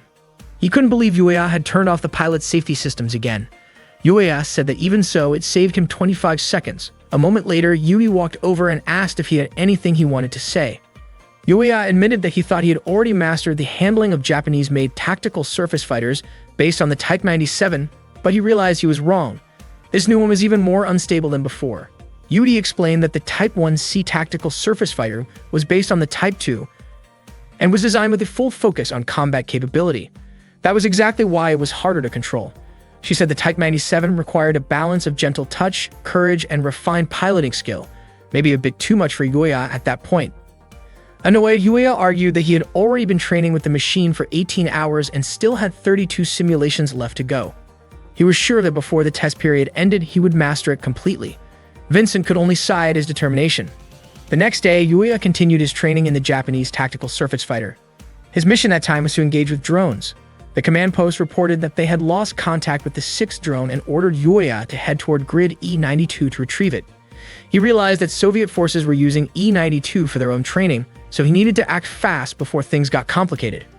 Yuya flew toward E92 and spotted the missing drone. But before he could get to it, the drone exploded, shot down by another tactical surface fighter. The pilot turned out to be Kriska. She told Yuya to back off since the area was under Soviet training jurisdiction. They even warned they would open fire if he got any closer. Yuya calmly explained that he only wanted to retrieve the lost drone. Suddenly, Inia greeted him cheerfully, asking if he was chasing a runaway drone. Kriska reminded her not to chat with Yuya since they were still in training. Not long after, the Soviet command post called Kriska and Inia back to continue their exercises. Before leaving, Inia waved goodbye to Yuya with a smile. That's when Yuya finally realized that Kriska and Inia were the infamous Scarlet Twins. That night, while buying a drink from a vending machine, Yuya asked Teresa about the Scarlet Twins. Teresa complained that Kriska and Enia were annoying but warned Yuya not to bother them, since they were already her own targets to deal with. Suddenly, Valerio jumped in to tease Teresa, telling her not to come begging others for help. Teresa immediately chased after him, yelling in frustration. Left standing there, Yuya wondered what exactly everyone was so afraid of. He muttered in irritation, blaming the tactical surface fighter, which he now considered more like a steel coffin than a weapon. That night, Yuya washed his face with cold water, trying to cool down his anger and clear his head. Later, he confronted Yui, demanding to know what kind of tactical surface fighter they planned to build if they kept ignoring the feedback from the pilots. Yui was surprised that he called the machine useless. She quoted a Japanese saying, "A rider and their horse are one." She explained that for Japanese pilots, trusting the machine and bringing out its full potential mattered more than simply controlling it. She had hoped Yuya would be honest with himself about that. Yuya replied that test pilots also risked their lives to create machines they could trust, and that was his pride as a pilot.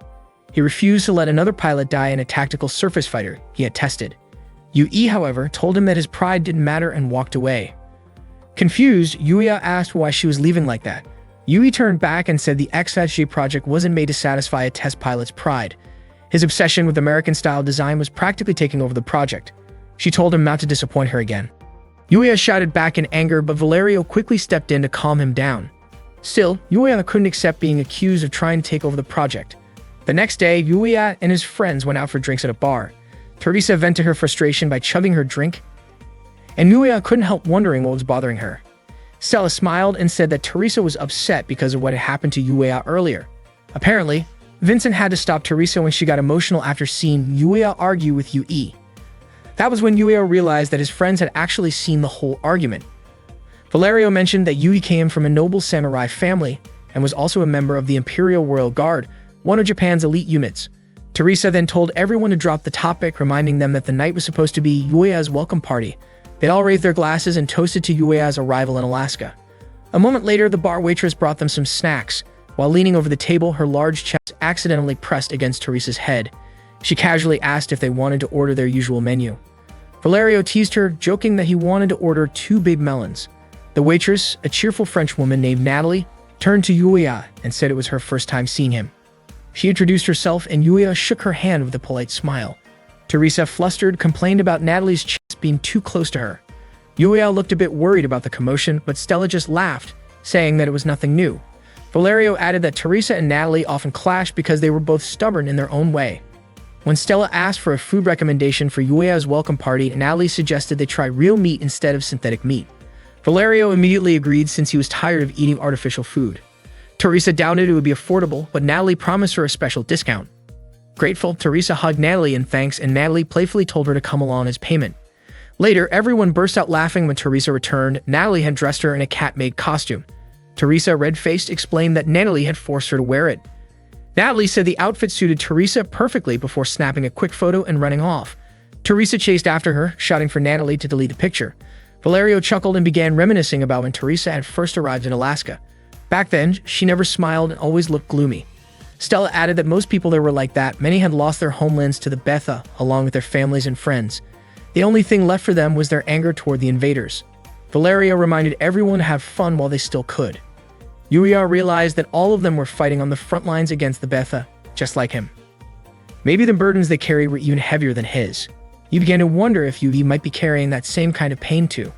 That night, Yui was taking a bath, lost in thought about the tactical surface fighters. The American-made model and the Shirinu Type 2 had completely different designs and operating systems, yet Yuya had managed to master both so quickly. She was certain his skills were exceptional, but she still believed he hadn't reached his full potential yet. Meanwhile, Yuya stood alone, quietly staring at the tactical surface fighter. Vincent approached and asked if Yuya was up late thinking about Princess Yui. Yuya looked confused, wondering why Vincent called her that, and guessed that Vincent must know her well. Vincent replied that she reminded him of someone, Yuya himself. Vincent explained that back then, Yuya used to hold himself back when he shouldn't, and that he wasn't always honest with his own feelings. It was the same way he approached his machine. The real issue, Vincent said, was how deeply Yuya understood it, especially since the unit was built by a country that had lost much of its land to the Betha. Yuya asked what exactly he didn't understand about the machine. Vincent said that while Yuya was a skilled pilot in America, tactical surface fighters worked differently depending on which country built them. If he adjusted the machine as if it were American-made, Japanese pilots would struggle to use it. Vincent explained that American units focused more on raw power, while Japanese models relied on aerodynamic features like the shoulder armor and the horn-like sensors on the head. What really mattered, he said, was how well a pilot could synchronize with the machine.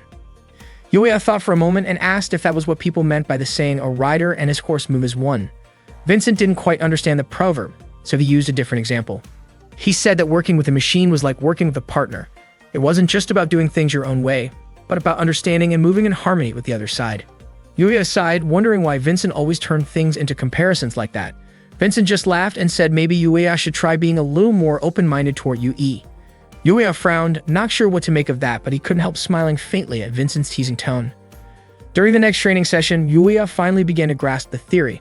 All that was left was to figure out how much mutual understanding he and the Type 94 second could develop. Yuya decided not to force it. Ibrahim started giving signals to begin Case 23. The Argos team prepared, and once GIVES was activated, they landed and got ready for battle. They started firing at the Betha. At that moment, the command post reported that the Type 94's test parameters were far lower than the day before. Ibrahim was puzzled previously. Yuya had always done whatever he wanted, but this time he seemed to let the tactical surface fighter take the lead. Not long after, Yuya lost his balance and fell. A Betha moved in to attack, but Teresa quickly saved him by shooting it down. She was surprised that Yuya had gone down so quickly. Frustrated, Yuya snapped back, calling Teresa a cat-eared maid. He realized that Japanese tactical surface fighters were far from easy to handle. Suddenly, an unidentified unit entered the training area without authorization.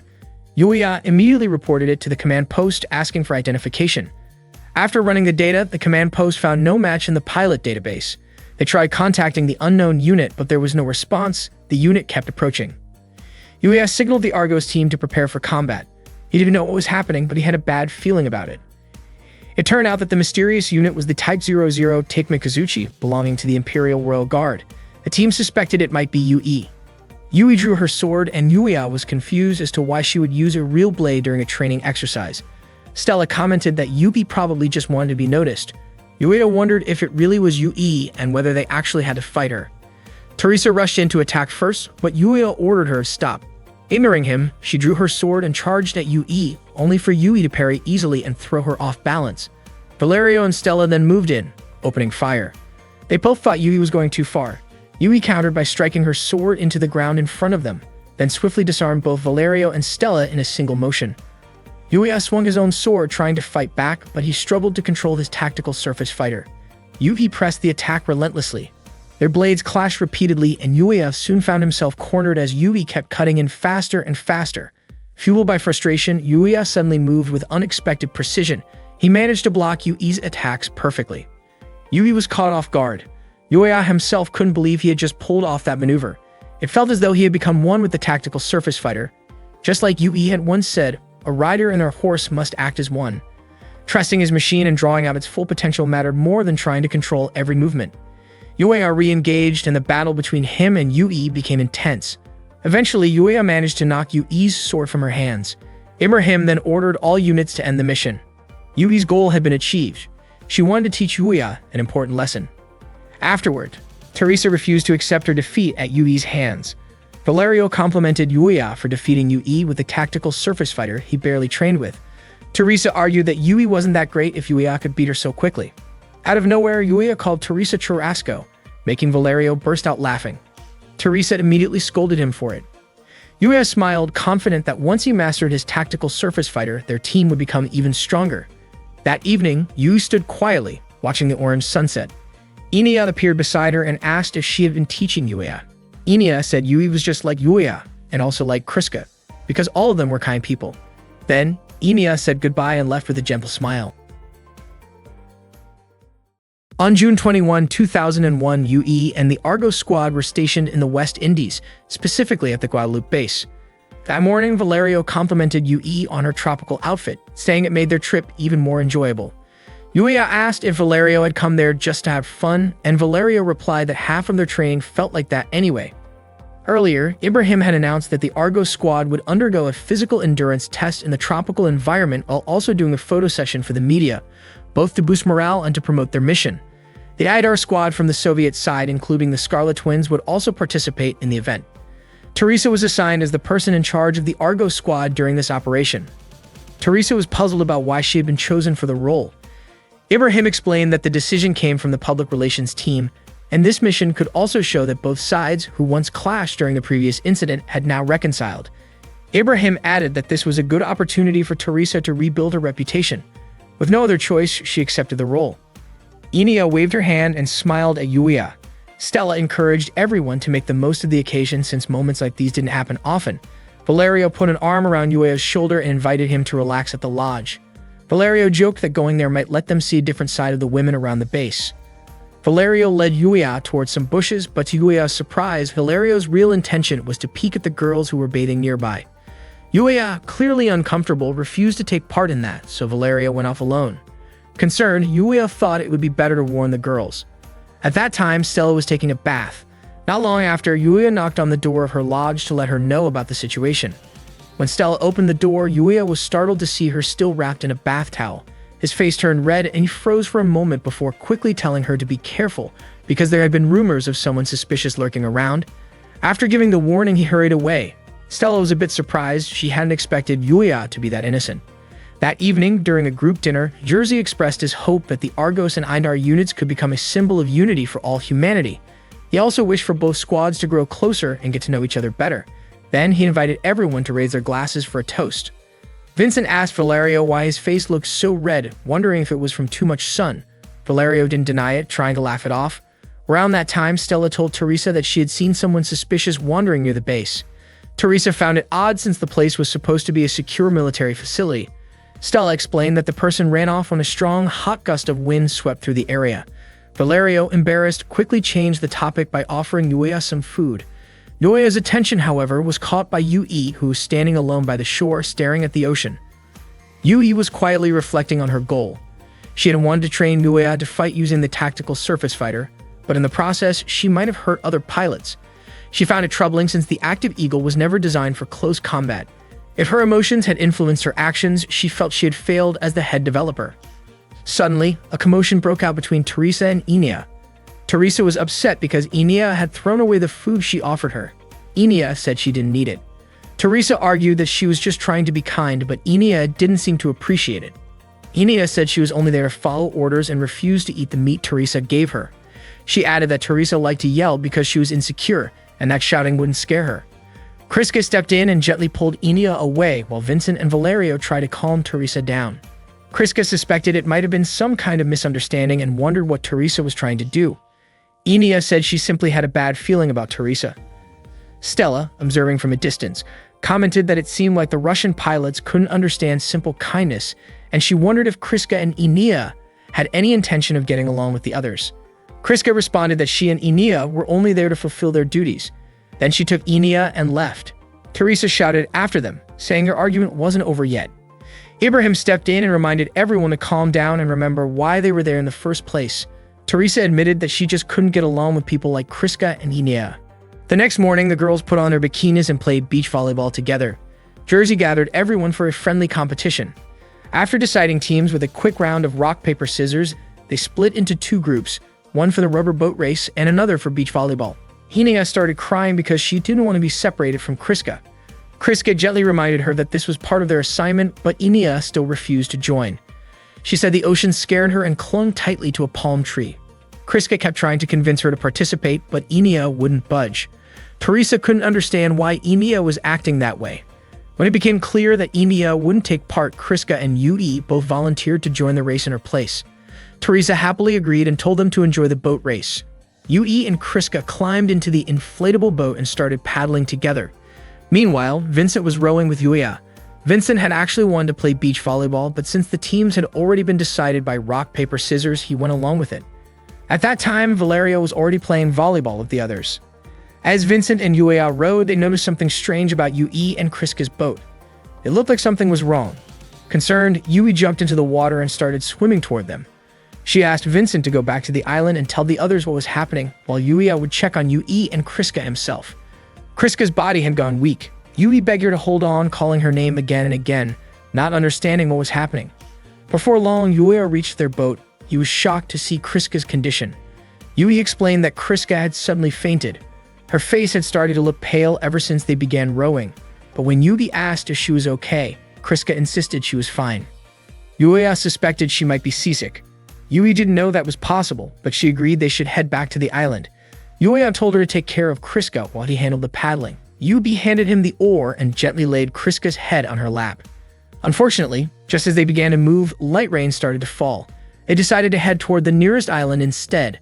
By the time they reached the shore, the rain had turned heavy, and the sky was growing darker. Together, they tried to pull the rubber boat onto the beach. Yui was so exhausted that she fell to the ground. Yuya quickly tied the boat to a nearby tree to keep it from being carried away by the waves. He asked about Kriska's condition. Yui wanted to wrap her in a blanket but realized they didn't have an emergency one with them. Yuya mentioned that standard military kits usually included basic first aid. Yui said what mattered most right now was keeping Kriska warm and finding shelter as soon as possible. Yuya and Yui lifted Kriska and started searching for a place to take cover. They walked through the pouring rain and Yuya guided them uphill, hoping to find shelter. Yui stumbled from exhaustion but said she was fine. Yuya was worried, but she insisted she was just tired and urged him to keep going because she was truly worried about Kriska. However, Yui's leg had become too painful to move. Yuya asked when it started hurting and she admitted it happened when she slipped earlier after they first landed on the island. It hadn't hurt much at first, but the pain had gradually worsened. Yui told Yuya to go ahead and apologize for slowing him down. She asked him to carry Kriska first, saying she would catch up later. She didn't want to see Kriska left like that.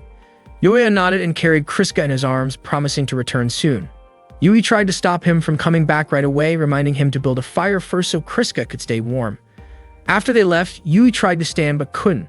The pain in her leg was too strong. She felt embarrassed. All this trouble just because she had slipped. Her body started to feel feverish and eventually she drifted off asleep. In her dream, she saw Kazusa calling out for help. The nightmare was so vivid and frightening that it startled her awake. Yui tried to walk again, but after only a few steps, she stumbled and fell. Not long after, Yuya came running and called out for her not to push herself too hard. He apologized for making her wait so long.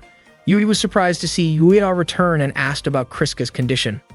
Yuya told her not to worry and immediately checked her injured leg. The swelling was worse than he expected. Yui questioned why Yuya would leave someone unconscious alone, but Yuya said he didn't have time to explain. Yui then told him to go back to Kriska, saying she could manage on her own. Yuya, however, told her to stop pretending to be strong when she was clearly struggling to even move. He said Yui always prioritized the mission over herself. Even though he was right there beside her, she still wanted him to go back to Kriska. Yuya asked if maybe Yui should just listen to her heart instead of letting pride take over. To him, it felt like she was just trying to protect her ego. Eventually, Yui gave in and asked for his help, which Yuya could hardly believe. He told her to climb onto his back, but she stayed silent. Without saying anything more, Yuya lifted her up in his arms. Yui's face turned bright red in surprise. Yuya started running, carrying her toward a sheltered spot. Yui tried to tell him to stop, but Yuya asked her to stay quiet since he was already exhausted. Yui fell silent and watched his tired expression closely. Feeling a little guilty, she apologized softly and wrapped her arms gently around his neck. The sudden gesture made Yuya tense up, caught off guard by her closeness. After walking for a while, they finally reached a place where they could rest. They sat beside a small campfire to warm themselves. By then, Kriska's condition had become more stable, though they still didn't know what had caused it, so they remained cautious. The island was only about 13 minutes away from the base by tactical surface fighter or helicopter, so Yuya was confident that they would be found soon. During the quiet moment, Yui wanted to ask Yuya something. She didn't mean to pry into his personal life, but she was curious about his relationship with Kriska. Yuya was puzzled by the question, and Yui explained that she was simply wondering why he called Kriska by her first name. Yuya said there was nothing special between them. When he was captured at the Soviet base, the pilot who was with him had called her by that name, and he had just gotten used to doing the same. Yui then asked about his relationship with Inia. Yuya asked if Yui was uncomfortable about it, which made her blush in embarrassment. Yuya wondered if Yui was suspicious of him, if she thought he had leaked information to the Soviets. Yui quickly denied it, saying she had never doubted him, but she couldn't find the right words to explain herself. She admitted that maybe she shouldn't have brought it up at all. Yuya, still curious, went outside to check the surroundings since the rain had finally stopped. Meanwhile, Yui felt embarrassed and foolish for asking him about Kriska in the first place. Just then, Kriska woke up, murmuring Inina's name. Yui gently told her not to move too much and asked how she was feeling. After hearing what had happened, Kriska felt deeply grateful to both of them. Yui told her it wasn't her fault, it had all been because of the bad weather. Kriska then asked where Yuya was, and Yui explained that he was checking their inflatable boat and would be back soon. Before Yui could say more, Kriska quietly admitted that she wanted to ask something personal. She said Yuya had caught her attention and asked Yui to tell her more about him. The question startled Yui, leaving her momentarily speechless. At that same moment, Yuya was down by the shore, lost in thought.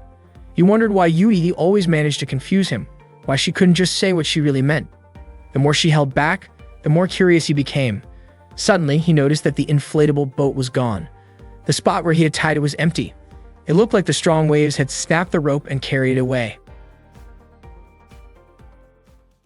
That night, the heavy rain kept pouring and the wind blew fiercely.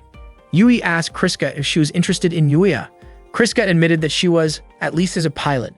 She knew Yuya was considered a very talented pilot, but she didn't really believe in that reputation. Kriska confessed she was disappointed with the results of their joint training, saying that, in her eyes, Yuya seemed incapable of much. Yui explained that it was her fault because she had forced Yuya to use a tactical surface fighter when he wasn't yet used to it. Kriska then asked whether Yuya was really the cause of the problems in their tactical surface fighter development project, whether he had any hidden talent, and if he was truly as good as people said. Yui suggested that if Kriska was curious, she should just ask Yuya directly. She also mentioned that Yuya was near the beach at that moment. Kriska said she wasn't asking for herself but for Inia. Yui was curious. Did Inia like Yuya? And why? Kriska admitted she didn't know the reason. It was the first time Inia had ever shown interest in anyone since Yuya's arrival. When Yuri asked what Inia had said about Yuya, Kriska admitted she hadn't asked since Inia was different. Suddenly, when she mentioned Inia, Kriska seemed panicked and her body weakened. Yuri quickly stood up to keep her from falling, but the pain in her swollen leg flared up again. She told Kriska to stay calm and asked what was going on. Kriska apologized for acting that way. Yui helped her sit down again and urged her to take it easy. Then Kriska told her that Inia was a very fragile girl. Not long after, Yuya arrived and called out to Yui, letting her know that their inflatable boat had been swept away by the current. That night, the three of them had no choice but to take shelter where they were. Yui said that once dawn came, they needed to head to the beach and prepare a signal fire. Yuya suggested they take turns keeping watch, while Yui thought they should also look for food near the river mouth. Kriska asked how long it might take for the rescue team to find them. Yui replied that since the island wasn't far from the Guadalupe base, it shouldn't take long. Maybe the worst-case scenario would be about a week. Yuya thought Kriska must be worried, especially since she had just regained consciousness. He had offered to go gather more branches. Yui said she could help, but Yuya told her not to push herself since he knew she still couldn't move her leg properly. Kriska volunteered to go instead, but Yuya refused, saying she wasn't fully recovered yet. Kriska insisted that she wouldn't embarrass herself again. Yuya was puzzled by how Kriska could act as if nothing was wrong. Kriska looked at Yui and asked if she could help Yuya. Yui understood it. It seemed like Kriska wanted to use the opportunity to talk to him. Yui allowed it but reminded them not to get separated. Yuya asked if Yui was sure about that decision. Yui said she wanted Yuya to stay close to Kriska, but she also didn't want him to overexert himself. So the two of them went outside to gather branches. Yuya asked if Kriska was really okay, and she told him he was being stubborn. Besides, she wasn't asking for his trust. Yuya was confused by her attitude and asked if Stakin or Lennon had told her not to worry about her teammates' safety. Kriska didn't understand what he meant. Yuya then asked if she was aware of the bad reputation the Scarlet Twins had at his base. He said he finally understood why, and it had something to do with her personality. Kriska told him to stop talking about her and instead asked what he thought of Inia. The question caught Yuya off guard.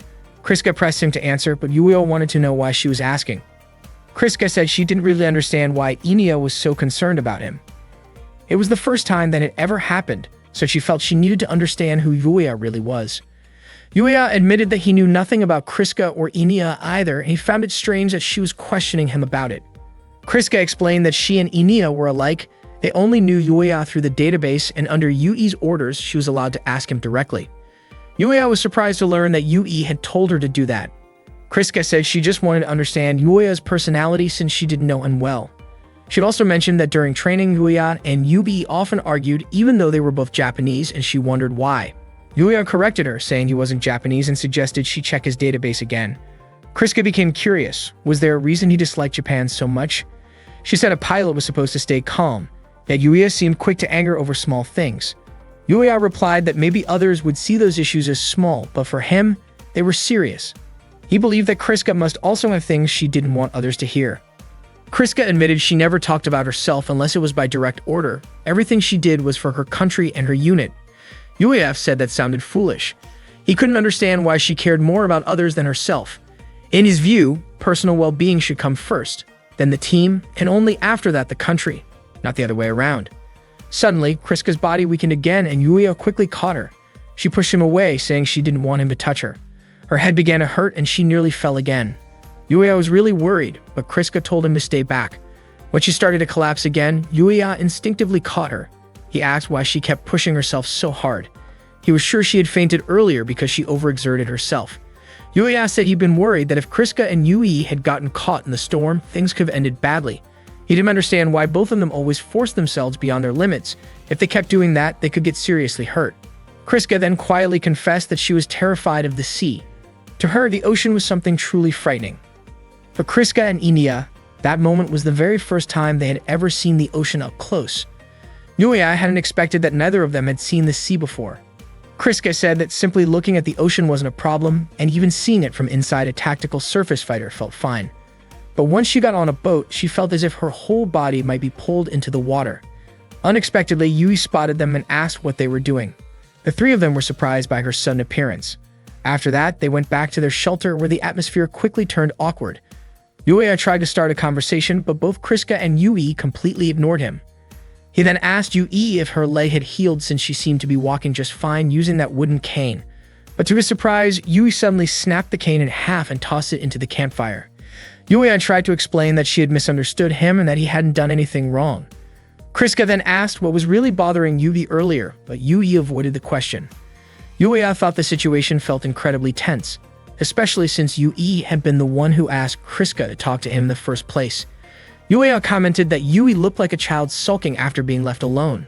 That remark clearly offended Yui, and Yuya calmly asked if that was how she really felt. Yui, refusing to be seen as sulking, became defensive, and Kriska quickly asked her to calm down. Kriska admitted that she had talked about many things with Yuya earlier and that it had been a good opportunity for her, something she had been able to do thanks to Yui's advice. She then asked if that wasn't what Yui had intended, but Yui denied it. Yuya asked again what was truly bothering her. He realized that Yui didn't like his attitude, but that wasn't the real issue. Yui said she found it strange that Yuya seemed to get along easily with people who weren't Japanese, while she, being Japanese, could never get that close to him. Yuya tried to respond, but Yui cut the conversation short, saying she was going to sleep first since they'd be taking turns standing guard. Before she lay down, Yuya asked whether Yui actually wanted to get along with him. Yui said that wasn't her intention. Any friendliness she had shown toward him was only to make their mission run more smoothly. She made it clear that she didn't want Yuya to misunderstand her actions. When Yui finally went to sleep, Yuya and Kriska stayed awake to keep watch. During their quiet shift, Yuya realized that for some people, race and duty always came first, just like his father used to think. Hearing this, Kriska guessed that Yui's attitude toward him might have something to do with her own feelings for Japanese people. She then asked whether Yuya's father was Japanese and if he had ever done something hurtful to him. What they didn't know was that Yui hadn't actually fallen asleep. She was silently listening to their conversation. Yuya told Kriska that his father had disappeared before he was even born. He was raised by his mother in his grandfather's house. His grandfather often said that Japanese people were deceitful and cowardly, while his mother had been used and abandoned after she was no longer needed. But his mother always defended the Japanese, saying they were kind, polite, and hardworking. Kriska understood then that Yuya carried deep resentment toward his father for abandoning his mother. Yuya said it wasn't just resentment, he simply thought his father was useless. Kriska admitted she couldn't fully understand his feelings. She had never even known what it meant to respect one's parents. Still, she said that even if Yuya hated his father, he was lucky to have parents at all. Just then, a strong gust of wind blew through the area. It was the airflow from a tactical surface fighter. Emiya and the Argos team had arrived to pick them up. The Argos members playfully teased Yuya, suggesting they should just wait until morning before heading back. Everyone was relieved and happy to see them safe. Yuya smiled at Yui and said he was truly grateful that everyone had made it back alive. Yui smiled back at him in return. The next morning, Yui's face turned bright red as everyone around her stared and even tried to take pictures. She felt deeply embarrassed, trying to cover herself with a bath towel while the crowd cheered. Teresa teasingly asked if Yui was really going to go through with it after coming this far. Fuyub, Lita, and Nailham even encouraged her to just do it. Jersey reminded Yui that she was the one who said she would take responsibility for yesterday's accident. Yui admitted that was true, but said she didn't expect to be ordered to do something so embarrassing. Vincent explained that they were allowed to observe as part of their training session. Valerio then urged Yui to get started and not worry about everyone watching. Stella mentioned that it seemed like Kriska and Enia were already prepared. The crowd cheered when they saw Kriska and Enia wearing their school swimsuits, and Valerio complimented how well the outfits suited them. Kriska instinctively tried to shield Enia from the stairs. Nailheim wondered aloud if Yui might be wearing a similar classic swimsuit. Jersey then asked Yui to begin her photo session. Taking a deep breath, Yui threw aside her towel, and for a brief moment, everyone stood in stunned silence. She felt her face heat up even more and asked if they were satisfied now that they had seen her in a bikini. The crowd burst into cheers and began snapping photos. Jersey praised Yui's effort, saying she looked great. Vincent commented that seeing Princess Yui like this was surprisingly charming, while Valerio added that her attitude felt quite different from usual. Yuya, however, didn't share their opinion. Suddenly, Yui walked up to Yuya and told him not to watch her. She reminded him that he had also been involved in yesterday's incident and ordered him to return to his post because she didn't want him seeing her like this. Yuya was puzzled, wondering why Yui seemed embarrassed about being watched by him of all people. Vincent and Valerio teased that Yuya had no right to say that, but he had no idea what they meant. Stella chimed in, saying it looked like Yuya had made a girl flustered and called him completely oblivious. Yuri and Yuya both quickly denied the teasing accusations, insisting that everyone was misunderstanding the situation. Valerio, still amused, said it seemed like the two of them had simply decided to act as if nothing had happened. Yui and Yuya strongly rejected that idea. Meanwhile, Kriska quietly watched Yui and Yuya's exchange. Seeing this, Enia took Kriska's hand and asked if she also wanted to be friends with Yuya. Kriska firmly replied that she wasn't interested in him at all, but Enia smiled, certain that Kriska actually felt the opposite. On July 11, 2001, the Betha began invading Soviet territory in Kamchatka, specifically around the Milkovsky region. The troops kept firing non-stop at the approaching creatures, but the base commander grew increasingly worried about the situation. Reinforcements hadn't arrived yet, and if things kept going that way, their forces could be wiped out completely. So far, no laser-class Betha had appeared, which meant air support should have been able to handle them. The Betha continued chasing the armored divisions, leaping at the tanks and destroying them one by one. Not long after, tactical surface fighters arrived on the scene and began firing at the incoming swarm. The base captain shouted that the legendary Thunder God Perun had arrived before them, then ordered all troops to regroup and prepare for a coordinated counterattack. The tanks and tactical surface fighters launched their assault together, striking back at the Betha with everything they had. That same day, a United Nations task force was sailing toward Petropavlovsk, Kamchatsky, with about 30 minutes left before docking. It was Yuya's first time visiting the main Soviet base in the Far East. From the deck, he and his teammates looked out at the snow-covered Mount Avachinsky in the distance, surrounded by icy winds that bit into their skin. Valerio couldn't believe they had been sent all the way from the hot Caribbean to a freezing place like Kamchatka. Stella reminded him that it was part of their duty, collecting performance data under different environmental conditions, but Valerio admitted that wasn't what bothered him. What he actually disliked was that in such cold weather, he wouldn't get to see Princess Yui wearing a swimsuit again. Teresa immediately called him an idiot for saying something like that, and Valerio just laughed, saying he wanted to go back to the Caribbean. While the others talked, Yuya suddenly remembered what had happened that night with Yui on the island. Teresa noticed him zoning out and teasingly asked what he was thinking about. Before anyone could continue, a siren suddenly went off. Valerio thought it was an enemy alert, but it turned out to be a tactical surface fighter flying overhead in distress. The machine looked damaged and crashed into the sea, unable to recover. Valerio guessed that maybe its frame had been bent during close combat or something similar. Kriska calmly mentioned that this kind of thing wasn't unusual. Teresa then asked Yuya if he had ever experienced something like that himself, since that was how it felt to be in an actual battlefield. When the ship finally reached the port, the soldiers quickly disembarked. Vincent was busy helping to unload one of the tactical surface fighters when Yuya came over to ask if everything was going smoothly. Vincent said everything was fine, then turned the question back on Yuya, asking how he was doing. Yuya replied that he didn't have much luggage with him. Vincent chuckled, saying that wasn't what he meant.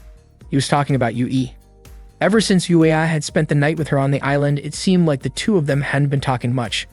Yuya looked confused, wondering why Vincent would say that when Kriska had also been there with him. Vincent grinned, saying it seemed like Yuya had gotten a little closer to one of the Scarlet Twins instead. He was clearly teasing him, trying to lighten the mood before what would be Yuya's first real combat test. Not far from them, a group of local teenagers watched curiously from a distance. That evening, Yuya and his team gathered to discuss the upcoming International Joint Combat Trial. The purpose of the operation was to test how well the Type 94 and Active Eagle units performed in real combat conditions, as well as to evaluate a new prototype weapon that had just arrived from Japan. Yui stepped forward to lead the briefing, explaining that the weapon was the Type 99 electromagnetic radiation cannon prototype. She projected an image of the weapon onto the screen, explaining its structure and features. The cannon would be mounted on the Shiryu Type 2, and although earlier tests of the Shiryu and the Type 1C had been conducted in Japan, this would be the first live combat test of the Type 2 model. Yuya noted that even though it was the newest version of a railgun, it was still primarily a long-range weapon. He found it strange that for his first test piloting the 94-second, he wasn't being assigned to close-range combat. After the meeting, Yui caught up to Yuya in the corridor. She apologized for startling him earlier and asked if he could take a look at the weapon she would be testing. She thought it would be better for him to see it in advance, and there were a few other things she wanted to explain to him directly. Yuya said he was interested, which made Yui smile with relief and gratitude. As they talked, Yuya suddenly noticed his friends hiding nearby and eavesdropping on their conversation. He almost shouted at them in frustration, but he managed to stop himself before Yui could notice. Yui then led Yuya to the armory, where she introduced him to the next-generation tactical surface fighter weapon, the Type 99 electromagnetic radiation cannon prototype. She assured him that it had incredible power and mentioned that she had been involved in its development, even if only for a short time. Yuya believed her, but expressed concern about its practicality. The weapon was powerful, but using it would consume an enormous amount of energy and could interfere with the unit's ability to maneuver. He was worried it might disrupt the aerodynamics and center of gravity, which made it incompatible with the design philosophy of the 94-second. Yui admitted that it might not fit perfectly. They still needed to carry out the test. She then apologized again, saying she had misunderstood Yuya. She knew it must be difficult for him to deal with such a complex issue during his first real combat mission, and she had noticed that he seemed distracted because of it. Yui also admitted that she was impressed. Just from a quick glance, Yuya had already identified the weapon's design flaws. Finally, she mentioned that there had been some minor disagreements among the engineers before the combat trial had even been officially scheduled. Previously, Yui, as the lead developer, had been unable to authorize the combat permission. However, Ibrahim conveyed that this had already been established as an order by the United Nations. Additionally, the Japanese government had approved the combat test in the Soviet Union. Ibrahim urged Yui to consider the matter realistically, as there seemed to be some sort of hidden agreement behind it all, and the possibility of cancellation was nearly non-existent. Therefore, there was only one thing they could do. Yui stated that they must ensure the troops sent there can return safely. Ibrahim emphasized that they must not lose anyone and must do everything they can. Unfortunately, Yui did not explain this to Yuya.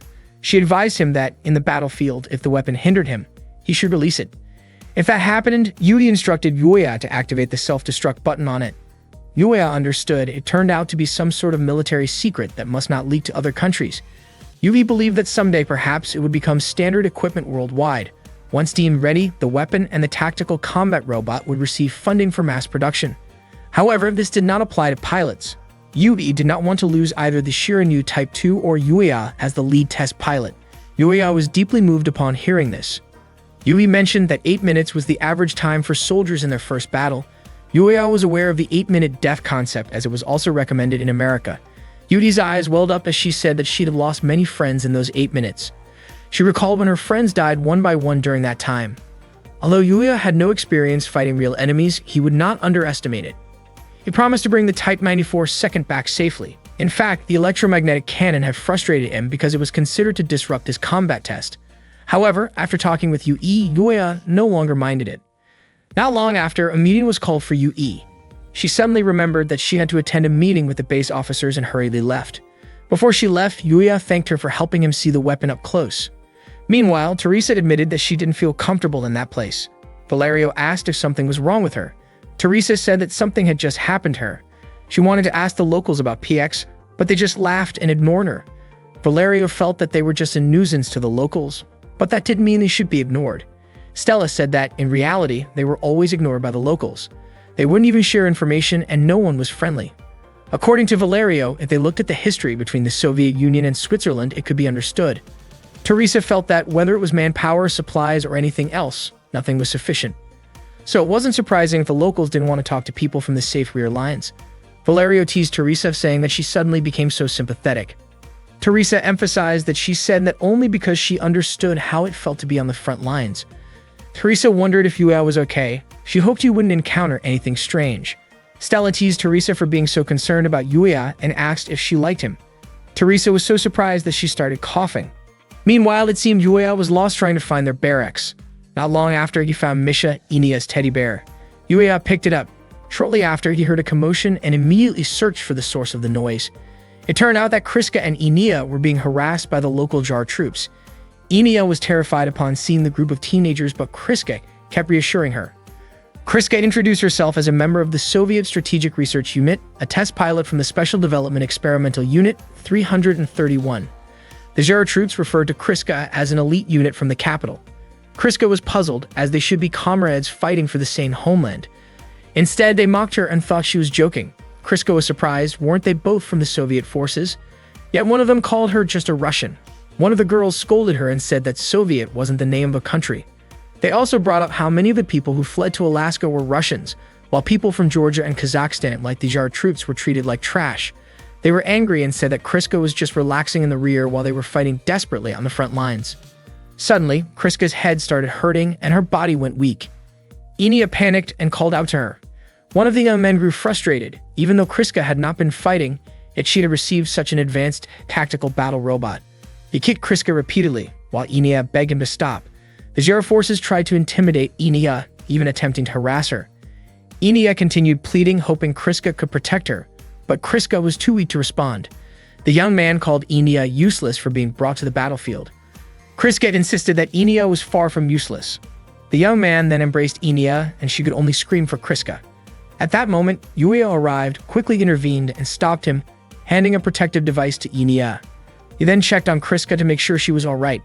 Kriska assured him she was fine and said her priority was protecting Inia. Yuya wondered why Inia had let the Jar forces trouble her in the first place. Yuya scolded them and asked which unit they belonged to. The youths, annoyed, showed the Wayne badge on their uniforms. It turned out they were pilots, even though they were still teenagers. One of them called Yuya a coward from Alaska. The teenager who had been hit earlier quickly stood up and brandished a knife. They all began surrounding Yuya, warning that this base was not like the rear-line bases. They tried to intimidate Yuya and Inia. Fortunately, their commander, Fikatsia, arrived with her aid and ordered them to return to their post and check their tactical battle robots. After the Jar forces left, Yuya wanted to thank Fikatsia, but she told him not to make trouble there and left with her aid. Yuya was left wondering about the strange behavior of the people in that place. The next day, the patrolling sharpshooters were surprised at how quiet the area was. Even the normally noisy birds were absent. Meanwhile, representatives from all PB units were gathered. Ibrahim presented satellite images taken earlier that morning. According to the Eastern Soviet forces, Group K would appear on the Okhotsk coast within 6 hours, which meant roughly 24 to 72 hours from that moment. Various Betha groups located on the seabed would also begin to emerge.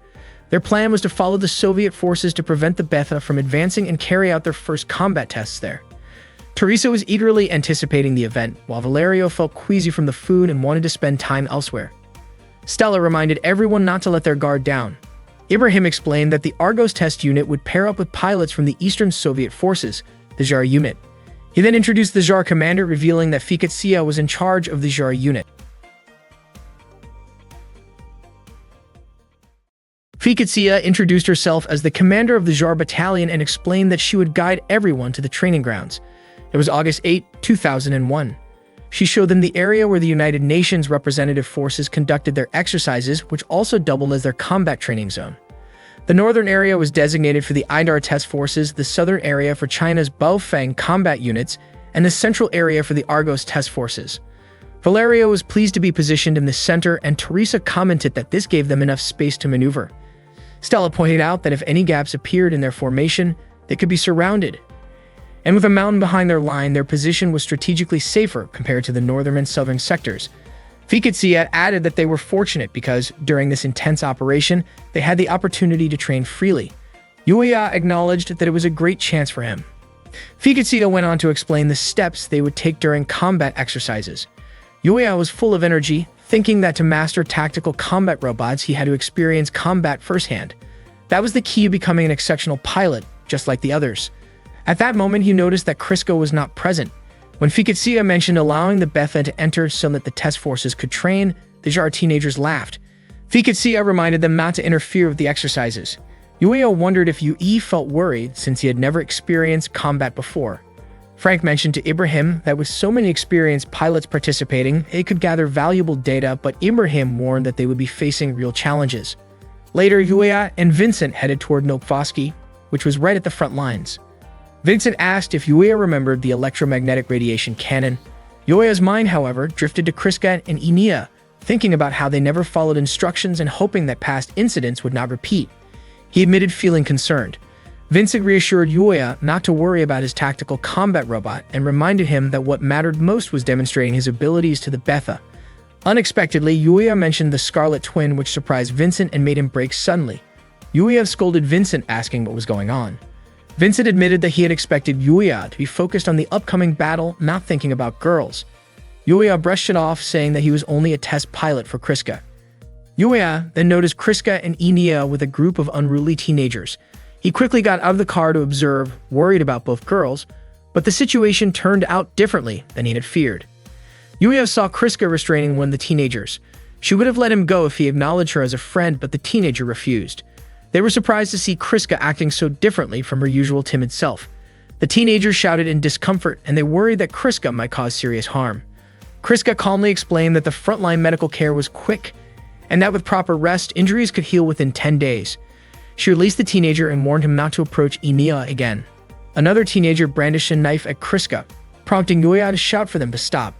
The teenagers, intimidated, chose to leave. Enia smiled and walked over to Yuya. He asked if she was okay, and she reassured him that she was fine with Kriska by her side. Kriska reminded Yuya that she did not need his help and could handle the situation herself. Yuya suggested that she be more careful, as the teenagers might return with more people, fearing a repeat of past incidents. Kriska appeared confused by his concern. Yuya wondered if she remembered what had happened before. Kriska commented that since Yuya would be at the front lines, he should wait for the right moment to step back. Yuya was frustrated, wondering why Kriska would tell him to retreat. Kriska explained that she did not want to see Yuya's bloodstains soil their homeland. Her words deeply affected him. Afterward, Kriska and Enia left. The battle was about to begin, and each squad was taking their assigned positions. Every unit was instructed to prepare, with the Argos squad launching after the Idar and Baofeng units. The command post instructed the Argus squad to get ready for deployment immediately. Yuya hoped that his tactical combat robot would cooperate well during the mission. Suddenly, Teresa contacted Yuya, simply checking to make sure he was doing okay. Yuya asked if she was genuinely worried about him. Teresa quickly brushed it off.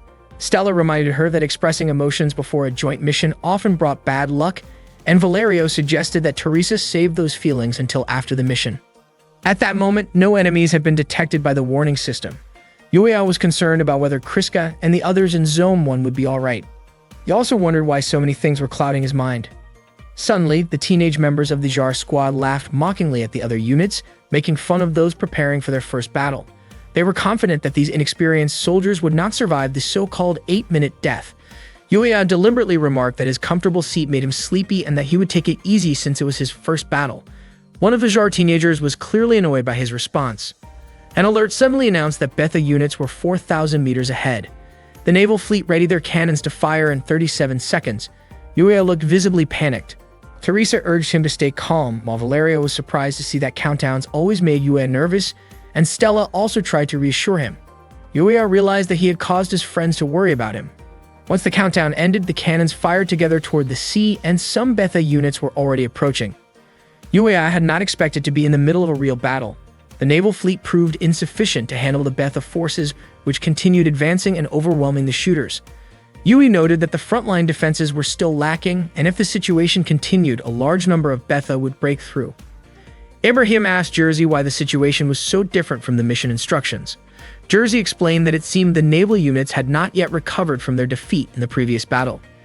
Ibrahim urged Jersey to contact command to cancel the mission, but Jersey insisted there would not be enough troops to leave the battlefield and thought it was the perfect opportunity to test the prototypes. Ibrahim scolded him, warning that this could endanger the soldiers. He then forced Jersey to contact command immediately. Meanwhile, Yui was extremely concerned for Yuya's safety. The Betha forces continued to break through, destroying the shooters, and their numbers kept increasing. Teresa wondered why the Soviet forces were not taking action, knowing that if the situation continued, their shooters would be overwhelmed. Yui immediately contacted the JAR squad, informing them that the shooters needed assistance. Yui had to raise his voice to get a response because the JAR squad was not answering. Fiketsia then told Yui not to worry just because the Betha numbers were overwhelming. She instructed the JAR squad to support the shooters and asked the support troops to protect the unprepared guests. Yui felt frustrated at being called useless by Fiketsia. The JAR squad moved to the front line to aid the shooters. Fiketsia encouraged them to show everyone what a real battle looked like, insisting that she did not care what the guest units did as long as it did not interfere with the JAR squad. Yui's frustration grew even more. By then, the Betha numbers were massive, with units spaced 150 meters apart, consisting of grappler and destroyer types. Valerio was excited to see the Betha approaching, but Stella urged him to stay calm since their mission was only to escort Yui. Teresa vowed not to let any Betha get near Yui. Stella directed Valerio and Teresa to form a circular defensive formation around Argos 1. Yui, feeling increasingly useless, questioned why he was even there. Meanwhile, Yui pleaded with Jersey to request the mission's cancellation, as the situation was clearly more dangerous than their safety projections allowed. Jersey explained that Soviet pilots were nearby the base, and since there were no laser-class Betha, attacking airstrikes in Kamchatka were still very much feasible. He asked Yui to stay calm. Yui was deeply concerned about the JAR forces at the front lines, but Jersey insisted on letting the Soviet forces make the decisions. He reminded Yui to remain focused on their mission as UN representative troops. Yui admitted that Jersey's points were valid, yet she couldn't shake a strange feeling, hoping it was just a premonition. Earlier, Budimir, the Supreme Soviet commander, had suggested that there was no need to waste explosives and fuel solely to assist UN forces, since if a bomber were downed, someone in the government would have to take responsibility. He also was not worried about losing sniper units or tactical combat robots, as the Soviet forces had highly skilled pilots. Meanwhile, the Scarlet Twin tactical combat robots activated their systems and engaged the Betha in close-quarters combat. The JAR forces continued shooting at the Betha that broke through the lines. Suddenly, one JAR soldier named Jacob fell, and the Betha immediately swarmed him. Jacob screamed in panic, frightening his comrades. Fiketsia reassured the team, convincing them that Jacob would remain safe if they demonstrated the true strength of the JAR forces. At the same time, the Argos units were shooting the Betha from above, while Baofeng units continued to fight them up close. Yui prepared to fire his electromagnetic cannon, but suddenly he heard the JAR forces blaming him, which had led to a casualty. He felt overwhelming guilt. Shortly after, he noticed enemy reinforcements approaching from the left side of the snipers. He contacted the command post, warning that if left unchecked, the frontline troops could be in serious danger. Yui requested that the JAR forces be ordered to retreat so he could fire the electromagnetic cannon. The command post instructed him to hold his position and wait for firing authorization. Confused as to why the JAR forces had not moved, Yui reached out to Fiketsia and informed her about the approaching reinforcements, emphasizing that the snipers could be wiped out. He urged Fiketsia to pull back the JAR forces, but she refused because no withdrawal order had been issued. Yui argued that this was extremely dangerous for the JAR troops and pleaded with her. Fiketsia considered the situation carefully, realizing that without reinforcements or a withdrawal order, the Soviet command might be sacrificing the JAR forces to prevent the new cannon from being fired. Eventually, Fiketsia decided to guide the JAR forces to a designated location she had sent, though some hesitated because the snipers had not yet fully retreated. She reassured them, telling them not to worry, as Yui would protect them and urging them to move quickly. Yui waited patiently, and soon the command post granted firing permission. He immediately activated the superconducting system and aimed the cannon at the Betha forces. Valerio was surprised that an American like Yui enjoyed handling such a massive weapon. Stella trusted Yui, and Teresa hoped he could eliminate all the Betha. Yui fired the electromagnetic cannon, wiping out the entire Betha force in a massive explosion, leaving everyone in awe. The Argos units smiled in satisfaction, and Fiketsia herself was surprised by Yui's performance. The command post was thrilled with the success. Ibrahim handed a communication device to Yui, who then contacted Yui. Blushing, she asked him to report the situation. Yui confirmed that all troops were safe, no one was injured, and the electromagnetic cannon remained fully operational.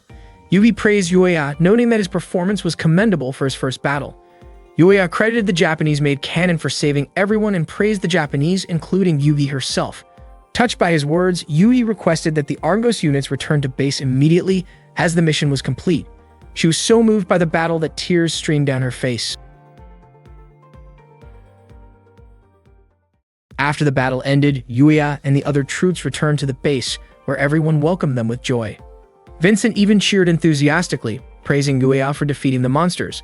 The Jar troops, however, were far less impressed.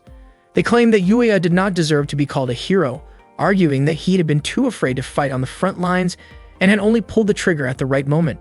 Valerio found it surprising that the Jar troops would still say such things, yet in his eyes, Yuya remained a true hero.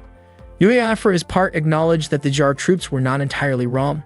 That evening, all the troops held a celebratory noodle party to honor their new hero, including the tactical combat robot Shiranyu Mk2 and the experimental Type 99 electromagnetic cannon. Teresa proudly recounted to everyone how Yuya had fired the cannon at the Betha, and everyone was impressed by how skillfully he had done it. While Yuya was observing his tactical combat robot, Vincent and Yubi approached him, puzzled as to why he was standing there instead of during the victory celebration. Yuya explained that the highlight of the party was just the free drinks provided by the Soviets, which had already entertained everyone enough. Vincent insisted that it was all thanks to Yuya, but Yuya humbly disagreed, saying that he had only pulled the trigger at the right time. According to him, the real hero was Yu-E, who had bravely brought the secret weapon into Soviet territory. Yu-E, in turn, insisted that it was only Yuya who could pull the trigger with such precision, timing, and experience that exceeded all expectations. Yui was surprised by Yuya's modesty. Yuya then asked her permission to train without using the weapon, expressing his desire to participate in close-range combat testing. Vincent was confused by Yuya's sudden request. Yuya explained that the exercise's original goal was only to test the Type 99 cannon, but to make Shiranyu the most effective tactical combat robot, he needed to experience close-range combat. That way, if a Betha appeared while the Type 99 cannon was under repair, they would already have a plan for close-range combat. Vincent noted that changing the testing schedule would not be easy and wondered why Yuya was in such a hurry. Yuya countered that Betha appearances were unpredictable and urged them to seize the opportunity. Vincent reminded him that test pilots were supposed to follow orders from their superiors, so Yuya could not simply offer his own request. Yuya insisted that his duty was to make the Type 94 second tactical combat robot perform at its best, and that Shiranyu needed close-range combat training. He admitted that he had felt something he had never experienced before while fighting Yui's Type 00. He felt as if Shiranyu moved like an extension of his own body, exactly how he wanted, and the only way to feel that again was to engage in real combat. Yuya explained that he could only achieve this state when his life was truly in danger, and he was under extreme pressure. He even pleaded with Yubi to allow him the opportunity. Yuya wanted to make Shiranyu a new model of Japanese tactical combat robot, and if he missed this chance, it would remain just an ordinary robot, potentially endangering many pilots, a thought he could not accept. Yubi understood Yuya's determination and spirit, but changing the schedule was difficult. However, because the request came from the lead test pilot, she promised to do her best. Yuya's face lit up with joy and he thanked Yui sincerely. Seeing Yuya smile, Yui blushed and said that she had done it as a reward for his efforts in battle. She instructed Yuya to remain on standby at the base for the next 36 hours, starting the following day, and told him to rest before the upcoming training. Vincent, observing all this, could not believe that Yuya could actually ask someone else for help. He wondered whether it was Shiranyu that had changed Yuya or perhaps something else entirely. In any case, Vincent thought that Yui's kindness had turned out to be a double-edged sword for him. The next day, Yuya was on duty, standing guard at the base. Despite being a frontline soldier, he felt bored, sensing that his time was being wasted. Soon, Fiketsuya approached him. Yuya immediately stood up and saluted her. Fiketsuya mentioned that thanks to Yuya, they had enjoyed quite a bit of vodka the previous night, and she wanted to express her gratitude. Yuya felt he had done nothing to deserve thanks, so it was unnecessary. Fiketsuya remarked that Yuya was being too modest, pointing out that killing over 300,000 enemies in his first battle was a world record. Yuya felt honored that Fiketsuya had taken the time to tease him in this way. She then said that while Yuya was a brave pilot, his immature attitude sometimes prevented him from seeing the bigger picture. Yuya could not accept this criticism. Fiketsuya insisted that Yuya could not fight solely for himself and that many people could be at risk if he did not start seeing things differently. After saying this, she left and Yuya began reflecting on her words. He realized that Fiketsuya was right. He struggled to perceive the broader perspective. Yet he wondered about Fiketsuya herself. If she had assisted the sharpshooter troops earlier, he might not have become a hero. He also did not understand why she had delayed, realizing that even Fiketsuya had blind spots in her own way. According to Fiketsuya, there was no real difference between them. She questioned what Yuya was truly fighting against, explaining that when he blamed others for mistakes, he was only convincing himself, not others. If people around him trusted him, they would have been deceiving him. Fiketsia advised Yuya to distance himself from people who could not see the truth clearly. Yuya resisted her words, but she encouraged him to decide what he must let go of if he could not have everything. This, she explained, was the essence of battle. Yuya finally understood that Fiketsia's stance indicated that it was not wrong to make sacrifices, and that was why the Zhar forces did not feel guilty about certain actions toward fellow citizens. Fiketsia explained that Kriska and Enia were part of the Central Strategic Research Unit, an elite group of Russian troops.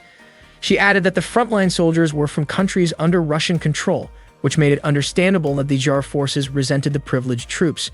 Noticing Yuya's surprise, Fiketsia asked if racial discrimination did not exist in America. Her question reminded Yuya of his own childhood experiences of discrimination. Shortly after, Tasha arrived and Fiketsia excused herself. In Fiketsia's room, Tasha asked what had been discussed with Yuya and why Fiketsia seemed unusually kind toward him. Even though the rest of the troops were uneasy, Tasha reminded her that Yuya was an outsider with no connection to them. She also expressed how much her family meant to her and how sad she felt. Fiketsia embraced Tasha, who began to cry, pleading for Fiketsia not to leave her or their troops.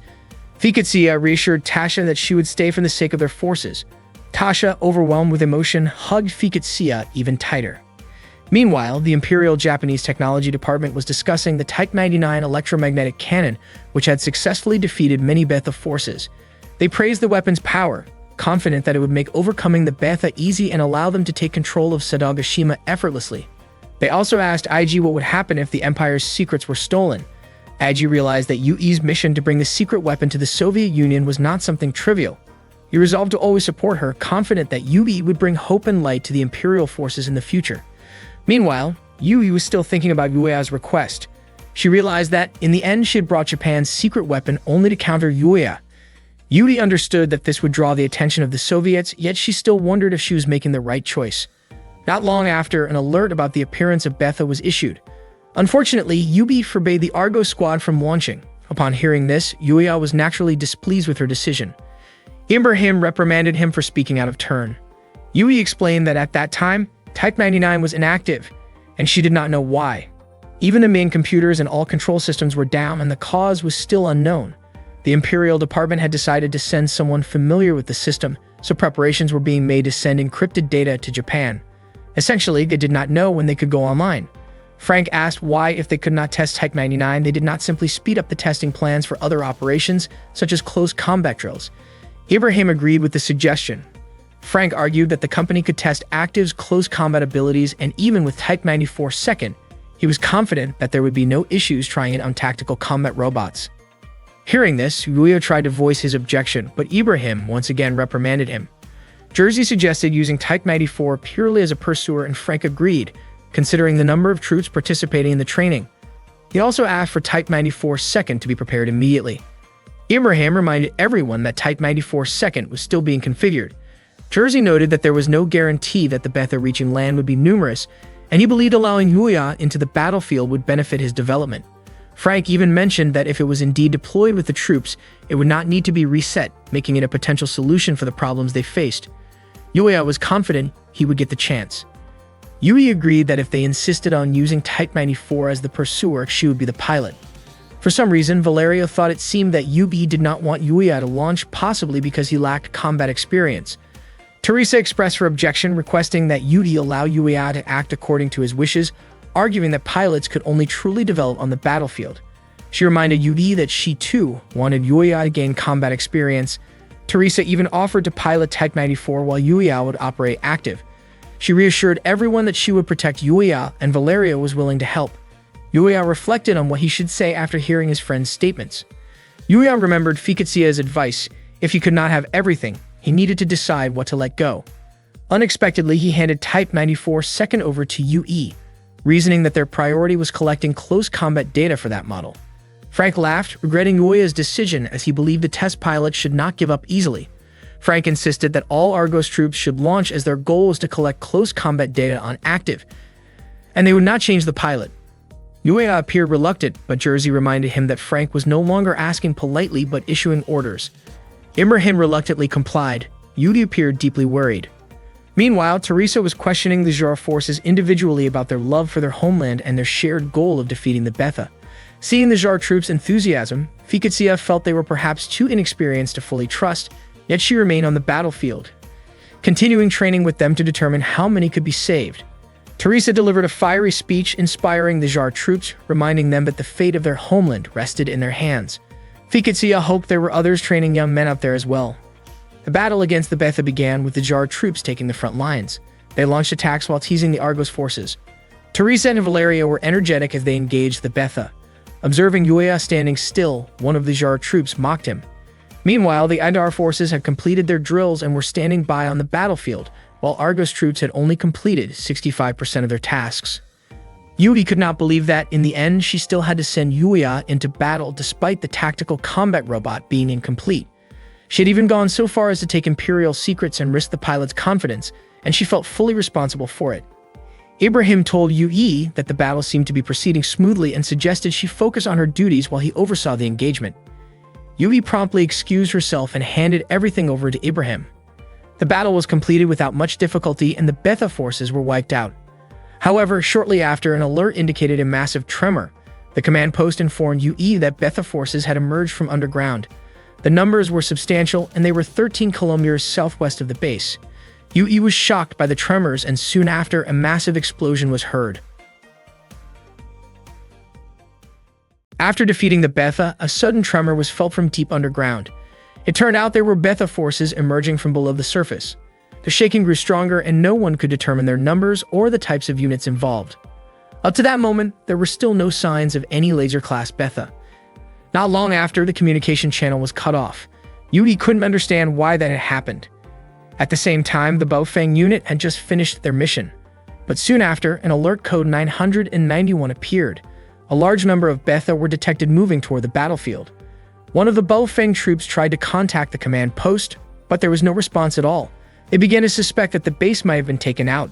None of them wanted to believe it, since only a laser-class Betha could possibly destroy the base that easily. As the Baofeng squad prepared to move, a response suddenly came through from command. The base commander was in a meeting with the UN Joint Forces and all units were ordered to cancel their current missions and stay on standby until further notice.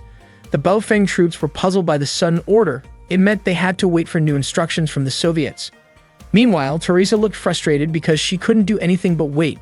Yuya told her to calm down, reminding her that everyone was just as tense as she was. Valerio commented that Yuya could talk like that only because he still didn't fully understand the situation. Valerio insisted that a Betha assault from underground was something that had to be dealt with immediately. At the same time, Enia asked Kriska why they didn't just eliminate the detected Betha right away, since there were so many of them. Kriska told her they had to wait for orders before acting. The number of underground Betha signatures kept increasing. Frank requested that a drone be deployed to scout the area, but unfortunately, the base only had 2 automatic tank and artillery units left for defense. With that many Betha advancing, it would be nearly impossible to stop them. Teresa grew increasingly restless while waiting for a decision from command. Yuya began to worry about the situation. Valerio remarked that if they hadn't realized what was happening by now, the Betha were smarter than they were. Teresa agreed, saying they should have launched a counterattack from underground by now. Stella noted that the reason they were caught off guard was because there were no laser-class enemies in the area, which made them feel too relaxed. Tasha, hearing that, didn't take kindly to what she thought was an insult from the Argos team. Teresa found it ironic. Jar's squad often mocked Argos, yet when the situation was reversed, they couldn't take it. Teresa wondered why the Soviets were allowing the Betha to move so freely. Yuya snapped at her, telling her to stop blaming the Soviets for everything. Tasha explained that she hadn't detected any movement from the moment they launched and asked if only the Argos tactical surface fighters had picked up the readings. Stella said the Betha were tunneling underground, which meant their sensors could feel the vibrations. Tasha told her to stop mocking other units, but Valerio argued that if these underground attacks were common in this area, the senior units should have been more prepared. Tasha replied that this was the first time such a deep attack had happened. During the major assault last month, they had detected a lot of movement underground, but the threat hadn't reached this level. Yuya was surprised to hear that the attack had gone that far beneath the surface. Teresa accused them of being too lazy to seal off the tunnels from the last battle, and Stella even suspected they might have left them open on purpose. Tasha was offended that the Argos unit would joke about people who had lost their comrades during that battle. Valerio quickly apologized, saying he still remembered what it felt like to lose friends on the front lines. By then, the drone had reached its target area, and there were still no signs of laser-class Betha. Frank asked if the bombers were ready. Ibrahim suggested they order the test units to fall back to their designated positions. Frank, Jersey, and Wu agreed. Ibrahim showed the retreat points he had already calculated. Jersey mentioned that they should separate the test units' retreat routes to minimize risk. Jersey proposed that the Baofeng testing unit fall back to point C, while the Argos unit retreat to point F. Wu immediately ordered Baofeng to withdraw to point C, and not long after, Ibrahim also gave the order for Argos to pull back. Wu then asked why Jersey hadn't issued any orders for the Idar unit. Jersey said his team would engage Beta Group 4 alongside the JAR squad as part of their combat training. In other words, they would stay behind to buy time for everyone else. The Scarlet Twins kept attacking the Betha using their assault rifles. Meanwhile, Wu asked what the point was of giving them extra time when there was no sign of reinforcements arriving. Jersey explained that they weren't waiting for any backup. Instead, they were going to retreat from the base. Ibrahim was shocked to hear that. Jersey said their top priority was to rescue the UN forces and get them safely to the test unit's location. He promised he wouldn't let anyone die under his command. The troops started heading toward the designated extraction point, and fortunately, there were no laser-class Betha nearby. The plan was to lure the Betha to the surface and then deploy the tactical surface fighters from behind to wipe them out. Jersey mentioned that bringing equipment along wasn't possible. Ibrahim suggested they consider using the Imperial Japanese Army's artillery units. Jersey replied that they could probably only retrieve those once all enemy forces had been neutralized. Not long after, the escort units arrived to pick them up. Ibrahim had no other choice and ordered the command post to instruct all XFG units to retreat immediately. Everyone was to abandon their equipment, including the mechanics and the Imperial gun crews from the Type 99 artillery, if necessary, and follow the Soviet security forces' guidance. When that order was broadcast, the XFJ project staff were stunned. Shortly after, the guards came and directed all project personnel to evacuate to runway 2, unaware that one mechanic was still hiding under a vehicle. Yubi tried to contact Ibrahim to ask about the sudden decision. She nearly got into an accident while driving in a rush to reach him. The entire base was now under full evacuation protocol. When Yui saw Vincent preparing to leave, she urged him to go with her to the hangar. Vincent was grateful that Yui came for him. He'd had shown his ID to the soldiers because he still had work to finish, but they insisted he head straight to runway 2. Yui didn't understand what was going on, especially since all communications across the base had gone dead. Vincent found the situation suspicious, so he grabbed his laptop and hard drive containing critical project data and followed Yui toward the hangar. Yui asked what exactly Ibrahim's evacuation order said, whether it included the entire XFJ development team. Vincent replied that the order was announced through the loudspeakers, and there was a strange line saying that the Type 99 cannon could be left behind if needed. He was sure Ibrahim wouldn't normally make a mistake like that. Yui remembered Ibrahim had once told her the Soviets wanted that weapon. Vincent was surprised that the Soviets might want to keep it for themselves. Yui suspected that was why the Soviets insisted on sending Yuya into the battle. Vincent realized that if the 94th unit was still there, Yuya could have taken the Type 99 cannon with him, and the Soviets were trying to prevent that. According to Yui, the Soviets didn't attempt to seize the weapon by force because they didn't want open conflict with UN troops. Vincent thought the whole mission seemed off, and Yui agreed. It felt like the Soviets had been planning this from the start. Once they reached the hangar, Vincent immediately got out and began securing the data. He told Yui he would meet her once he was done, but Yui stopped him and told him to head to runway 2 right after finishing. Vincent hesitated, but Yui explained that her only option was to destroy the cannon herself. Vincent wanted to help her, saying as the project leader she shouldn't risk her life for something like this. Yui replied that only she knew the destruction code. Vincent asked her to share the code with him instead, but Yui said that even if it didn't make sense, for her as a Japanese person, some things weren't about logic, they were about conviction. Vincent understood, saying that Yui reminded him of Yuya. Then, Yui left in a hurry. Meanwhile, the Betha tremors grew stronger. Budamur asked what their backup plan was, just in case. It turned out the bomber units were already on standby and ready to deploy. Budamur waited to see how Jersey would execute the operation. The number of incoming Betha kept increasing, and the frontline gunners were ordered to hold their ground until all UN personnel had evacuated. As the UN representatives made their way toward runway 2, Ibrahim grew increasingly worried, but Jersey urged him to move quickly and not think about Yui. Yui arrived at the storage area of the Type 99 cannon. Orlov, the leader of the Soviet Guard unit, reported that everyone had been safely evacuated. He urged Yui to leave with them, but she refused, saying there was something she still needed to do. She quickly activated the computer and realized that the Soviet radio channel was still functioning. Unfortunately, when she entered the password for the cannon's self-destruction system, an error message appeared. Yui was certain the Soviets had tampered with it. Moments later, the last helicopter arrived. Orlov urged Yui to hurry. Yui told him she had already activated the automatic detonation system to protect classified information. She explained that the explosion would have a 2-kilometer blast radius, enough to destroy any nearby Betha. She then asked everyone to board the helicopter. Once everyone was inside, Yui suddenly jumped out, saying she had forgotten something. She ran back into the facility and found a man named Yamamoto, who worked on the Type 99 cannon. He had been doing maintenance, which was why the guards had noticed him earlier. Yui told Yamamoto to prepare himself as it was already too late to evacuate.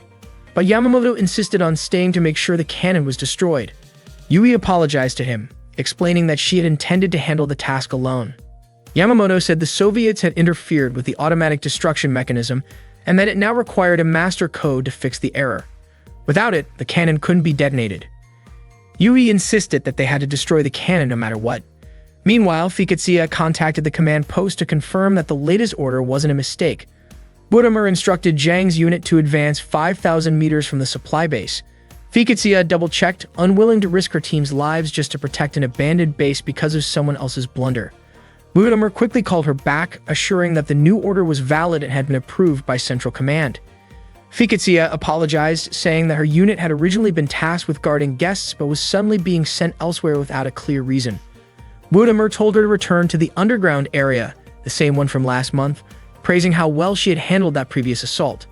Fiketsia replied that it seemed Budamer hadn't learned from the mistakes of last time, asking why the massive tunnel from the last battle hadn't been sealed off if the damage had been that severe. Budamer pressed her to carry out the order immediately. Fiketsia then passed the command to the Jar unit and told Tasha to come with her to meet the guard forces at the rendezvous point. At the same time, the Argos unit had overheard Fiketsia's conversation with Budamer. Yuya was surprised that his 3 teammates had been eavesdropping and asked what was going on. Teresa had already been checking the tactical surface fighter logs and data links. Stella explained that they accidentally overheard something about a large Beta landing. Valerio guessed that it might be connected to the tank units being heavily attacked. Yuya couldn't believe that such important information wasn't included in their briefing. Stella suspected that one of the Soviets had deliberately kept it from them. Yuya realized it might mean the Soviets had intentionally lured the Betha toward an important base. Valerio agreed, suggesting that the Soviets had left the large tunnel from the previous month open on purpose, so the Betha would use the same path again. That would explain why the Jar unit hadn't detected the Betha tunneling underground. Yuya still couldn't understand the real goal behind that strategy. A few moments later, Vincent contacted Yuya to report that the mechanics, staff, and members of the Imperial Guard were with him, while Ibrahim and the other senior officers had evacuated to a different location. Teresa was relieved to hear that, but Vincent added that they had another problem. Yui was still at the base trying to detonate the cannon. Meanwhile, Yui and Yamamoto were still struggling to trigger the explosion. The cannon's core was too tough and its melting point was extremely high. Even an airstrike wouldn't be able to destroy it completely. They didn't have enough time to dismantle the cannon, and Yamamoto could only work on the electrical systems. Yui tried to think of another solution. For a moment, she remembered Yuya, his determination, and how he never gave up, no matter how dire things became. Suddenly, the two of them heard the sound of Betha trying to break through the walls of the room. When Yui was still studying at the academy, the instructor explained to the students about the Betha and their ability to detect human presence. During a lesson, Yui kept glancing at Kazusa, which made Izumi wonder if Yui was planning to invite Kazusa to have lunch together. According to Eiki, that seemed impossible since Kazusa was Yui's rival, but Yui denied it. Shimeko believed that Kazusa actually wanted to be friends with Yui, and Izumi added that maybe Kazusa wasn't as bad as they had thought, especially since from that point on they would all be fighting the Betha side by side. Yui suddenly smiled, and Aki asked what she was thinking about. Yui simply wondered whether they would ever be able to enjoy moments like that again. Meanwhile, the XIJ project staff and mechanics were aboard a helicopter. Lita informed Nailham and Fiu that she couldn't see Yui in the second chopper. At the same time, Vincent was puzzled about why he still couldn't make contact with Argos Squadron. He was curious about what was going on. One of the security officers explained that there was a jamming signal disrupting all communications in the area. Vincent even questioned whether there could be a type of Betha capable of interfering with electronic devices. The officer assured him that the communication signals would gradually return to normal. They planned to contact Kamchatsky base soon, which was where they were supposed to land. Vincent suspected that the signal interference came from the front lines, if not directly caused by the Betha. Still, he couldn't stop wondering what was really happening. At the same time, inside the forward logistics base in Hangar 18, several explosions echoed through the area as Yui and Yamamoto tried to destroy the Type 99 cannon. Their efforts had not succeeded, and Yui kept thinking about it. Suddenly, her mind drifted to someone who never gave up no matter how tough the situation was, Yuya. She wondered why she would think of Yuya at a time like that. Suddenly, a Betha burst into the Type 99 cannon room, shocking Yui and triggering memories of the past when those creatures had devoured all her comrades. The Betha lunged toward her, forcing Yui to run. The creature slammed into the vehicle driven by Yamamoto, who instinctively hit the gas pedal to try to trap it. However, the Betha's strength was overwhelming. It easily crushed the vehicle and nearly reached Yamamoto. Acting quickly, Yui fired her weapon, and after several rounds, she finally managed to take down the creature. Yamamoto climbed out of the vehicle and thanked Yui for saving him. The one they had just defeated was a 10-class Betha, which meant it was only a matter of time before more arrived. Yui quickly sealed the doors and windows, instructing Yamamoto to use a new rifle since the previous one was already out of ammo. Yamamoto pointed out that the new rifle would be useless against 10-class BTAs. Yui told him that they might need to use it against something other than Betha and reminded him not to hesitate when the mission was over. Yamamoto looked concerned about Yui, but she told him she wouldn't let the Soviet forces capture her before the mission was complete. The explosives had already been set up by Yamamoto, and Yui urged him to help open the cannon's core shield. Yamamoto asked what she was planning to do, and Yui explained that the Betha's primary target was the fusion between human artificial intelligence and computer technology. Her goal was to lure the Betha into destroying the prototype radiation cannon's core itself. As the Betha forces drew closer, Yui and Yamamoto struggled to unlock the cannon's protective shield, but it didn't seem to work. Yamamoto noted that the weapon security system was much tighter than anything he had dealt with before, and those parts weren't meant to be removed during routine maintenance.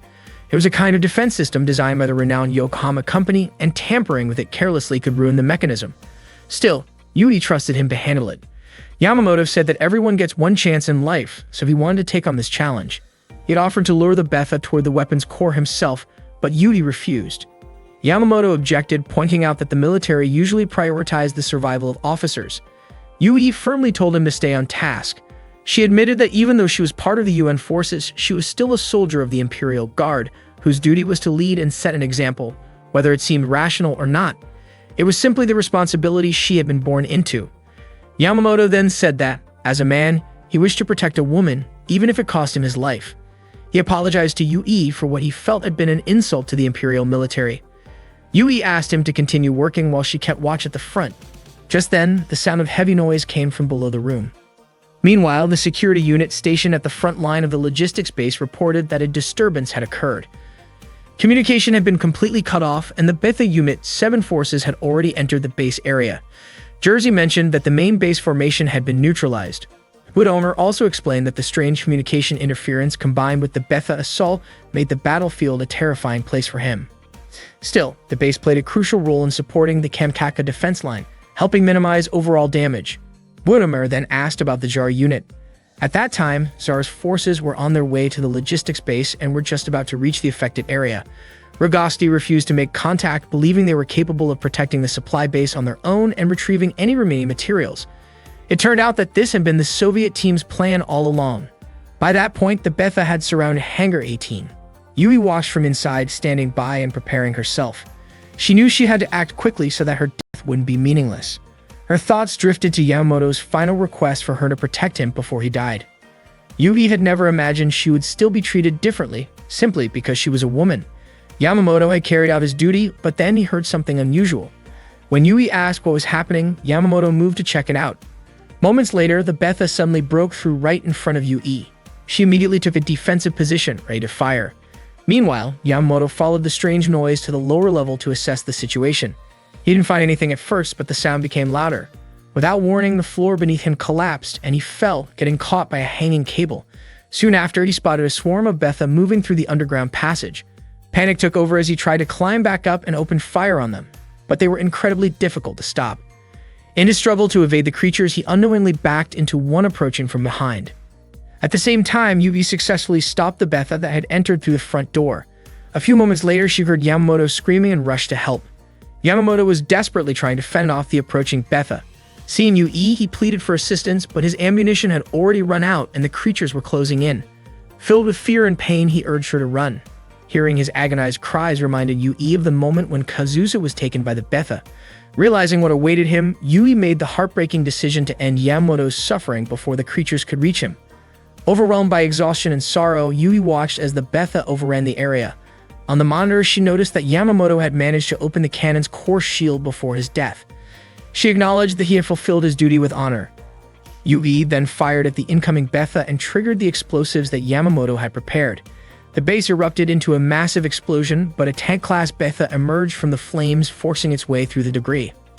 Yui told herself that she would not repeat the same mistakes again. She refused to run away from her decisions and was ready to accept whatever came next. As the Betha swarmed toward the core, Yui attempted to climb into the Type 99 cannon system.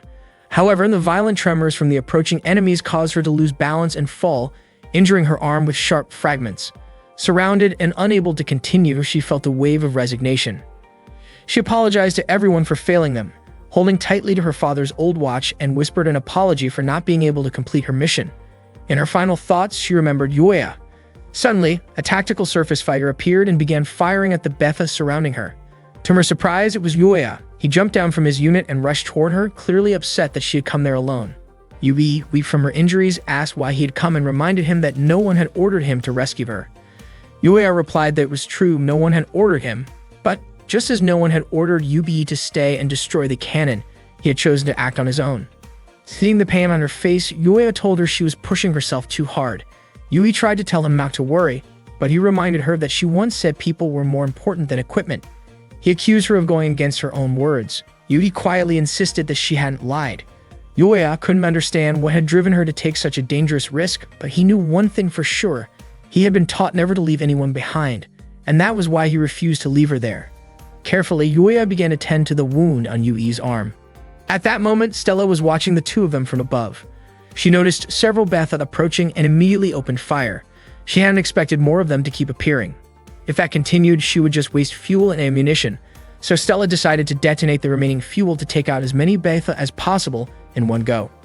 After the explosion, Yuya contacted her, asking what she had just done. Stella casually replied that she was just lighting a campfire, then asked how Yui was doing.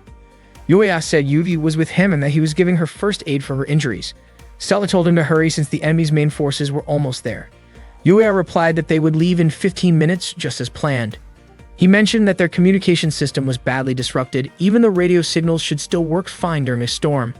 Stella explained that their communication link only worked at close range. She guessed the Soviets had left the site in a hurry, probably leaving some technical problems behind. While Yuya continued his work, Stella kept watch from above. Yuya asked Yui to hold still despite the pain as he pulled a piece of debris from her arm. Yui winced in pain, but before long he managed to remove it. He then cleaned the wound with antiseptic and wrapped it with a bandage. Yuya couldn't help but be impressed by how strong Yui was. Yui asked if Yuya had brought the whole team with him. He told her he was only with Stella because the active units had burned too much fuel during training, so they had only been able to supply weapons and whatever ammunition was left. Yuya found it strange since they were supposed to be the pursuit unit, while the 94 Second and Strike teams were fully equipped. Meanwhile, Teresa asked Valerio whether Yuya had managed to find Yui safely. Valerio wasn't sure. He couldn't reach Yuya at all. He suspected the communication jamming was deliberate, likely by the Soviets, and that it might be related to why they hadn't sealed the Betha hole a month earlier. Teresa suggested they go after Yuya since they didn't know what condition he was in, but Valerio pointed out they didn't have enough fuel to make it all the way to Kankatsky. Teresa grew frustrated, saying they should have brought extra fuel. Valerio told her to trust Stella. He was sure she could handle things. Still, even though he said that, Valerio couldn't shake his uneasy feeling. Yuya had just finished wrapping Yui's wound when he told her they needed to take action before the Betha arrived. Yui asked what he planned to do. Yuya said he was going to move the cannon. He told her not to worry. He promised before that he wouldn't abandon it. If they could use that weapon, they could wipe out all the Betha in the area, but it was already too late for that. The arm lock on the cannon had come loose, so Yuya and Stella were supposed to carry it out.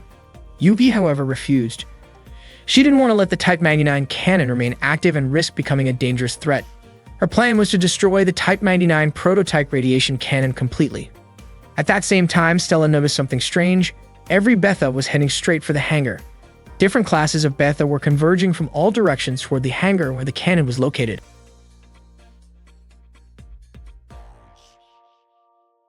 On May 26, 2000, the Betha forces began advancing toward Japanese territory. Yui and her troops fought relentlessly to stop them. She was determined not to let any of the Betha escape alive from Japan.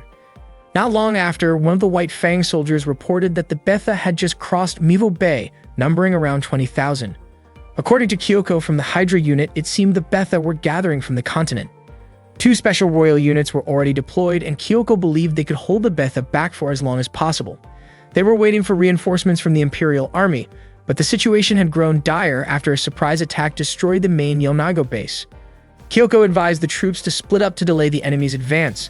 Their goal was to buy time until the royal forces could retreat and regroup behind them. At that moment, Yui felt uneasy. Facing 20,000 Betha with limited Takamikazuchi units seemed nearly impossible. Kyoko reminded her that their troops and equipment were crucial to the survival of the Empire, but defeating the Betha was no simple task. Seeing Yui's concern, Kyoko encouraged her, saying that as members of the Imperial Guard, they had always stood at the front lines. When the time came to retreat, they also had to protect those behind them. Yui was deeply saddened by this, but Kyoko explained that there was no other way. If they failed, the forces in Izumo would also be overrun, and all the trainees stationed there would be lost. Yui understood, yet she urged everyone to show the pride of the Imperial forces and keep fighting until reinforcements arrived. They continued firing at the Betha swarming toward them, but the overwhelming number of enemies made it hard to hold their ground. While Kyoko was aiming her shots, she was suddenly struck down by a brutal Betha attack. The sight left Yui shaken and heartbroken. She closed her eyes for a brief moment, mourning in silence. A White Fang member quickly reminded her that about 3,000 Betha were moving northwest. Soon the creatures came into view. Filled with anger and grief, Yui called them vile beings and swore not to let any of them escape. Rallying her troops, she led a fierce counterattack against the enemy. Later, after Yui's arm had been bandaged, she told Yuya that her real plan was to destroy the Type 99 prototype radiation cannon on site. Stella couldn't understand why all the Betha were gathering around the Type 99 cannon's location. Various classes of Betha began advancing toward the hangar where the cannon was stored. Yui entered her tactical surface fighter and instructed Yuya to aim for the cannon's core module located between the trigger guard and the cooling unit. Yuya asked if she was sure about that plan. Yui told him not to question it, and Yuya nodded even though he had promised to return safely with both the 94th unit and the Type 99 cannon intact. When Yuya fired, the shot missed slightly, only damaging part of the cannon's core. He then retrieved the remaining piece and asked Yui if she still intended to abandon it despite its smaller size. Yui began to suspect that Yuya had done it intentionally. She couldn't believe he would miss a shot from such close range. Yuya admitted with a smile that it was his gift to her for everything she had endured. He asked her to start calling him by his first name instead of his family name. Yui blushed, surprised that he knew she had already said his name earlier. It turned out that Yuya's microphone had an external pickup, so he had heard her when she spoke softly to herself, relieved that he was still alive. Yui's face turned bright red from embarrassment. Yuya told her she could call him by his name if she wanted to. He acknowledged her skill and courage, saying they had gone through a lot together. To him, using first names wasn't strange at all. They were teammates who shared the same goal. Not long after, Stella urgently reported that the Betha were approaching their position. Meanwhile, at the logistics base, the troops were shocked to see the Betha changing their attack pattern. They suspected something there had drawn the enemy's attention. The formation was new, one that didn't exist in the database. All the Betha were heading toward Base D04 in the hangar area. At that moment, Jersey told Budimir that he doubted the Jar unit could handle the situation alone and insisted they send reinforcements. He also received word that one of the Imperial soldiers was still there, accompanied by 2 XFJ tactical surface fighters trying to rescue her. Jersey believed the test unit should retrieve both the soldier and the cannon. However, Budimir ordered instead that the bomber squad prepare to eliminate both the Betha and the base, leaving nothing behind. Jersey objected, pointing out that doing so would mean losing the cannon as well. Budimir replied that Jersey's plan had already failed and warned him to let it go, otherwise his ambition could cost him his life. Jersey protested, asking if all their sacrifices for this mission would be for nothing. Budimir questioned whether Jersey was trying to challenge his authority. Jersey denied it, saying he only wanted to order the Jar unit to save the Imperial soldier and the XFJ project units. Budimir refused and instead commanded the Jar forces to withdraw. Meanwhile, Yuya kept firing at the approaching Betha, but their counterattack managed to damage the arm of his Shiranyu tactical surface fighter. He was deeply worried about the cannon's core module. At the same time, Yui's condition grew worse from the impact earlier. Without her pilot's suit, Yuya wouldn't have been able to keep fighting the Betha at all. Yuya quickly pulled back from the swarm, contacting Stella and urging her to retreat with him. However, she still hadn't responded. He tried to move out of the area, but more Betha suddenly appeared, surrounding him from every direction. Yudi's body was weakening fast, and Yuya took off to gain distance from the enemy. Unexpectedly, his tactical surface fighter collided with a massive Betha and was sent crashing down. The creature was a fortress class, equipped with a whip-like appendage, the very weapon that had dragged Yuya's unit out of the air. Yui urged Yuya to retreat immediately. The 94th unit couldn't take on a fortress class, so they needed to escape as soon as possible. As the enormous Betha moved closer, Stella suddenly contacted Yuya, telling him to fall back. She opened fire on the fortress class, managing to bring it down. Stella landed nearby and approached the fallen Betha. Yuya thanked her sincerely for saving him. Stella told him to take Yui and get out while she held off the rest of the Betha, but Yuya refused. He insisted that Stella should take Yui instead.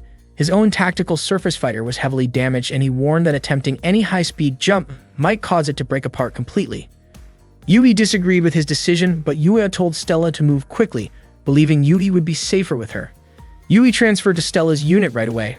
Before they parted, Yuya told her to be careful. He apologized and promised to deliver the prototype Type 99 radiation cannon safely, even if you might not return with it intact. Just before leaving with her face slightly flushed, Yui asked Yuya to call her by her real name. Unfortunately, her voice was too soft and Yuya couldn't hear her clearly. He asked her to say it louder, and Yui shouted that if he wanted her forgiveness, he had to bring back the Shirinu second. Stella smiled quietly as she watched their exchange. Meanwhile, a helicopter carrying Vincent and the others landed nearby. Vincent immediately rushed out, and Lita asked where he was going. He explained that he was heading to the United Nations main base to find out what was happening at the logistics site. Ibrahim approached him, and Vincent asked about the situation. Ibrahim said he had tried to gather information about the incident, but unfortunately, he couldn't confirm whether Yuya and Yui were safe. He suspected that the Soviets might be carrying out their own plan, but he wasn't sure if it was meant to help Yuya and Yui. The Soviets refused to share any details with the UN and hadn't responded to their requests. Vincent was puzzled by why they remained silent even in such an emergency. Ibrahim then reported that a large number of bombers had been detected within the no-fly zone, about 20 kilometers from the base. Vincent immediately felt that something wasn't right. At that moment, the bomber squadron was preparing to launch, with their mission set to begin in 15 minutes. Meanwhile, Yuya and Stella worked together to eliminate the Betha blocking their way. Stella couldn't use the launch system because Yui wasn't wearing her pilot's suit. The number of Betha was overwhelming, but the area near the runway was relatively clear, their last chance to escape. Stella suggested using the runway to save fuel and perform a long jump once they gained enough speed. That way, they could break through the enemy's formation. Yuya told her not to worry about him. They just needed to reach the hills and avoid fighting as much as possible. The situation seemed stable, and they began their countdown to take off. Stella and Yuya launched forward, but unexpectedly, Yuya fell behind. Stella soon realized that his jump unit was more damaged than they had thought. The booster system failed right when he needed it most. At that moment, the Betha forces began closing in from the front. If Stella tried to evade, she wouldn't have enough distance to take off properly, so she figured she might have to use her rocket boosters right then and there. Suddenly, Yuya opened fire on the Betha in front of her. Stella called him amazing, noticing that he was aiming for the creature's legs to save ammunition. Yudi then asked Stella what was going on with Yuya. As the number of Betha kept increasing, Yuya urged Stella to leave immediately. Stella didn't expect him to sound that determined. Yudi asked where Yuya's tactical surface fighter, Shiranui, was positioned. After thinking for a moment, Stella decided to trust Yuya's judgment and followed his command to take off. Yudi, however, couldn't help but worry deeply about him. Before leaving, Stella handed Yui a mechanical communication device. When Yui put it on, she was shocked by what she saw. Yuya had run out of ammunition and had discarded his firearm. He drew his sword instead, preparing to fight the Betha in close combat. Yuya took down one Betha after another, moving with determination. Suddenly, one of the creatures struck his tactical surface fighter, sending it crashing down. Yui was horrified, wondering why Yuya was still on the ground despite being surrounded by so many enemies. She noticed the severe damage to Shiranui and, overwhelmed with emotion, begged Stella to rescue him. Yui realized she was once again trapped in a situation where she could do nothing but watch, just like before, and she had promised herself she wouldn't cry again while witnessing her comrades fall. Meanwhile, Stella flew toward a nearby hill. Even though there were no signs of large-class Betha in that area, she lowered her altitude cautiously. Tears streamed down Yui's face as she kept calling out Yuya's name. Yuya, still fighting alone, refused to give up. To him, the battle was far from over. He charged forward, determined to wipe out the Betha swarming toward him. He thrust his sword straight into one of the creatures, managing to bring it down. But in the process, Shiranu's arm and sword were damaged and detached. The machine had suffered severe structural failures. Yuya thought to himself that if he returned in that condition, Vincent would definitely scold him for it. As more Betha forces appeared, he realized they had been chasing him farther than he had expected. The creatures closed in rapidly, and at that moment, the Shiranu's system automatically issued an eject immediately warning. But Yuya rejected the command. He had promised Yui that he would bring Shiranu back, no matter what. With renewed determination, he gripped the controls tighter and pushed forward once more, Yuya and Shiranu standing together, ready to keep fighting. Yuya was determined to keep fighting against the Betha. At that moment, the tactical surface fighter Shiranu he was piloting suffered an engine failure, causing it to crash and become immobile. As the Betha began surrounding him, a sudden barrage of gunfire rained down from above, striking the enemy. It turned out that Fikatsia had arrived with her Jar unit.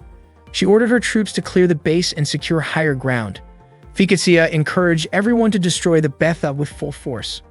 She then approached Yuya, who was surprised to realize that the Jar unit's communication system was still active. Yuya began to suspect that Fikatsia might have something to do with the strange situation they were in. Fikatsia remarked that Yuya had grown up quite a bit since she last saw him. Yuya thanked Fikatsia for saving him and asked how she and her team managed to find him without a data link and how they could still use their communication system when the base had been abandoned and the entire area was filled with interference signals. Fikatsia explained that some careless people had made mistakes when they left, which made her angry enough to destroy the communication tower herself. She said she had seen those same people recklessly engaging with the Betha. According to her, she noticed Yuya's signal flare and came to assist. She told him to look at the situation from a broader perspective and not to dwell on unnecessary thoughts. Not long after, one of the hangar crew members reported to Fikatsia that the Betha inside the hangar were behaving strangely. None of them were moving. The coordinates matched the location where Yuya had lost the prototype Type 99 radiation cannon's core module. At that moment, all nearby Betha began gathering there. Soon the bomber squad started to approach, but Yuya found it odd that they were arriving so late. The Jar unit felt relieved by the bomber's arrival since eliminating all the Betha within the base had proven to be exhausting. However, Yuya believed the bombers wouldn't be able to completely destroy the Betha hidden inside the buildings. He thought there might still be a chance to retrieve the core module. One of the Jar soldiers confidently said that the bombers were unnecessary because the Jar team could handle it themselves. Suddenly, a wave of bombs was dropped all around the base, while the Jar troops were still there. Explosions erupted, tearing through the base structures. Yuya could hardly believe what he was seeing. He wondered if the bombers actually intended to destroy the base itself. Seeing the situation worsen, Fikatsia quickly ordered her troops to move away from the bombing zone. Bombs kept falling, throwing the Jar unit into confusion as they struggled to distinguish friend from foe. They were puzzled because the interference signals were already gone, yet the bombers continued their attack. One of the bombs struck a Jar soldier named Nikolai. His teammate was furious and wanted to fire back at the bombers, but Tasha stopped him, reminding him that such an action would get their entire battalion punished. Just then, an alert came through. Laser-class Betha had appeared. The bombers were immediately destroyed by the laser beams. One of the Jar soldiers was also taken down after flying too high, and Tasha screamed in shock and grief. Fikatsia was completely baffled by what was happening. The bomber squad had been completely wiped out by the laser-class Betha, and no one knew how many of them there actually were. Budamir was stunned to see the bombers destroyed and frustrated that the laser-class Betha only appeared near the end of the battle. Jersey offered several theories. The laser-class Betha's bodies might be filled with an energy that couldn't be produced by a young hive, or perhaps they simply didn't have the right body type to cross water earlier. There was still so much humanity didn't know about the Betha. Budamir grew irritated and dismissed Jersey's explanations. Jersey then asked what Budamir planned to do next, especially now that he had lost the forward base, destroyed part of his own forces, and lost the bomber unit. Budamir told Jersey to give the order for the Jar unit to retreat, but Jersey said it was already too late. He asked if Budamir was willing to trust him with handling the situation. Budamir began to suspect that Jersey might reveal the truth to the troops, but Jersey denied it, saying that the laser-class Betha were the greatest threat at the moment, and that this crisis would surely give rise to a hero. Meanwhile, Fikatsia ordered the Jar forces to keep pushing forward, destroying the Betha units and regrouping at her current position. She reminded her troops to stay alert and cautious of their surroundings. At that point, Fikatsia still hadn't received any orders to retreat. Deep down, she believed that the Jar forces were intentionally being Fiketsia silently vowed to avenge her fallen comrades. Yuya then asked what the Soviet troops were really trying to achieve. He pleaded with Fiketsia to tell him the truth, insisting that she and the Jura unit must have already grown tired of this unreasonable plan. Fiketsia responded by asking what he meant by that. Yuya listed several strange things he had noticed. The retreat from the base had been oddly easy, there were signal disruptions, and the bomber squadron that was supposed to arrive first ended up being late. Fiketsia brushed it off, saying Yuya was overthinking things and that there were far more important matters in this world than what he saw in front of him. Yuya brought up the tunnels dug by the Betha and wondered what was so valuable to the Soviets that they were willing to sacrifice so many people. He urged Fiketsia to realize her situation, pointing out that most of her soldiers had already been killed, yet she still appeared calm. Fiketsia grew irritated and told Yuya that he was a pilot, one who could be considered humanity's spear of hope. According to her, their duty had nothing to do with politics. Yuya was shocked that even after losing so many of her comrades, Fiketsia could still talk that way. She explained that a strong sense of justice wasn't a bad thing, but when taken too far, it could cause someone to lose the people they loved. She knew this because she had experienced it herself. Fiketsia told him that this battlefield wasn't a place for self-righteousness. What truly mattered was for them to think about what they should do as pilots.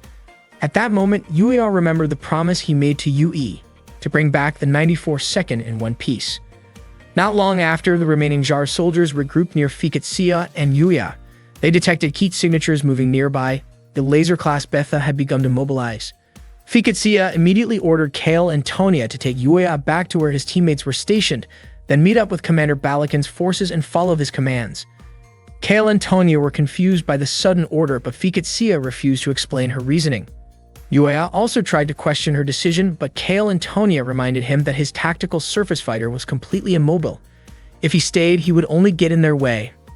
Yuya hated to admit it, but they were right. So he allowed them to escort him away. Fiketsia watched as they left, thinking that Yuya needed to face reality.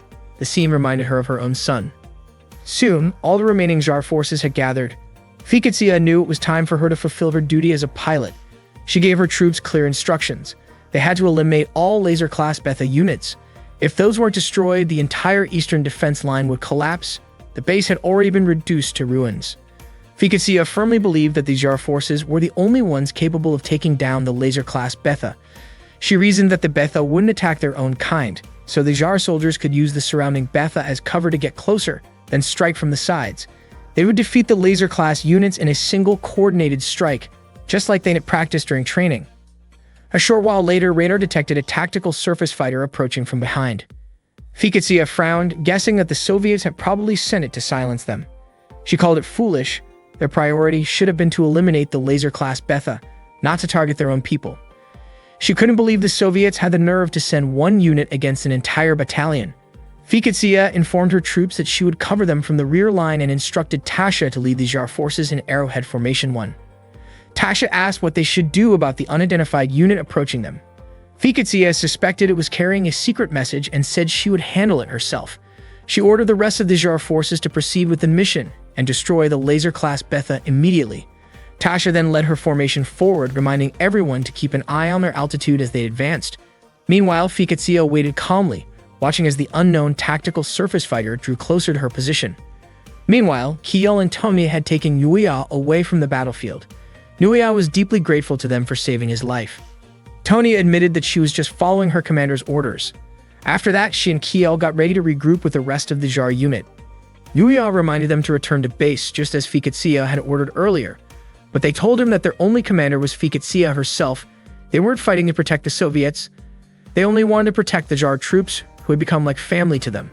Tonya wished that Yuya would stay alive long enough to meet his friends again. Then Kiel and Tonya flew off, leaving Yuya behind. Yuya immediately got moving, hoping that the Shirinu could hold out until he made it back to base. At the same time, Fiketsia flew toward the direction where the unidentified tactical surface fighter had been detected. She was puzzled that the unit approached without firing. It was clear to her that the pilot wanted to engage in close combat. As she cut through the Betha forces in her path, she couldn't help but feel astonished at how ruthless the Soviet forces had become. Moments later, a transmission came through. Someone apologized for interrupting her. Fiketsia didn't know who the person was, but if they were trying to distract her, she calmly stated that her focus was far stronger than they might think. The voice told her to fight seriously. Otherwise, she might soon be joining her late husband. Fiketsia took cover, and before long, the mysterious tactical surface fighter launched an attack on her position. Elsewhere, Lida, Phoebe, and Nailham were stationed at the northern UN airbase. They were worried about Yuya, who still had returned. None of them had ever experienced such chaos before. Stella had already made it back and reunited with her team. She explained that Yuya had done everything he could with the damaged tactical surface fighter to save both her and Yui. Stella said she still believed in miracles, though it seemed nearly impossible at that moment. Vincent felt guilty, but Valerio told him not to overthink it. After all, both he and Yuya had risked their lives trying to save Yui. Valerio said they could hold their heads high when telling others about how Yuya lived. Ibrahim then approached them. Teresa looked downhearted as she mentioned that Yuya hadn't come back yet. Ibrahim informed everyone that a message had come in. Laser-class Betha units had been detected nearby. The human forces decided to withdraw all test pilots immediately, while the Soviet side ordered them to completely evacuate the area. Teresa realized their presence was becoming a burden to the Soviets, but she still couldn't leave because Yuya was missing. Yui stood off to the side, quiet and distant. Everyone understood how heavy it must have felt for her. As the leader of the XIG project, Yui knew she couldn't keep focusing only on what she personally wanted. Still, her heart sank every time she thought about Yuya. Then she suddenly heard the familiar footsteps of the Shiranu's tactical surface fighter. When they looked toward the sound, they were stunned. It was Yuya. He had finally made it back. Yui felt an overwhelming sense of relief.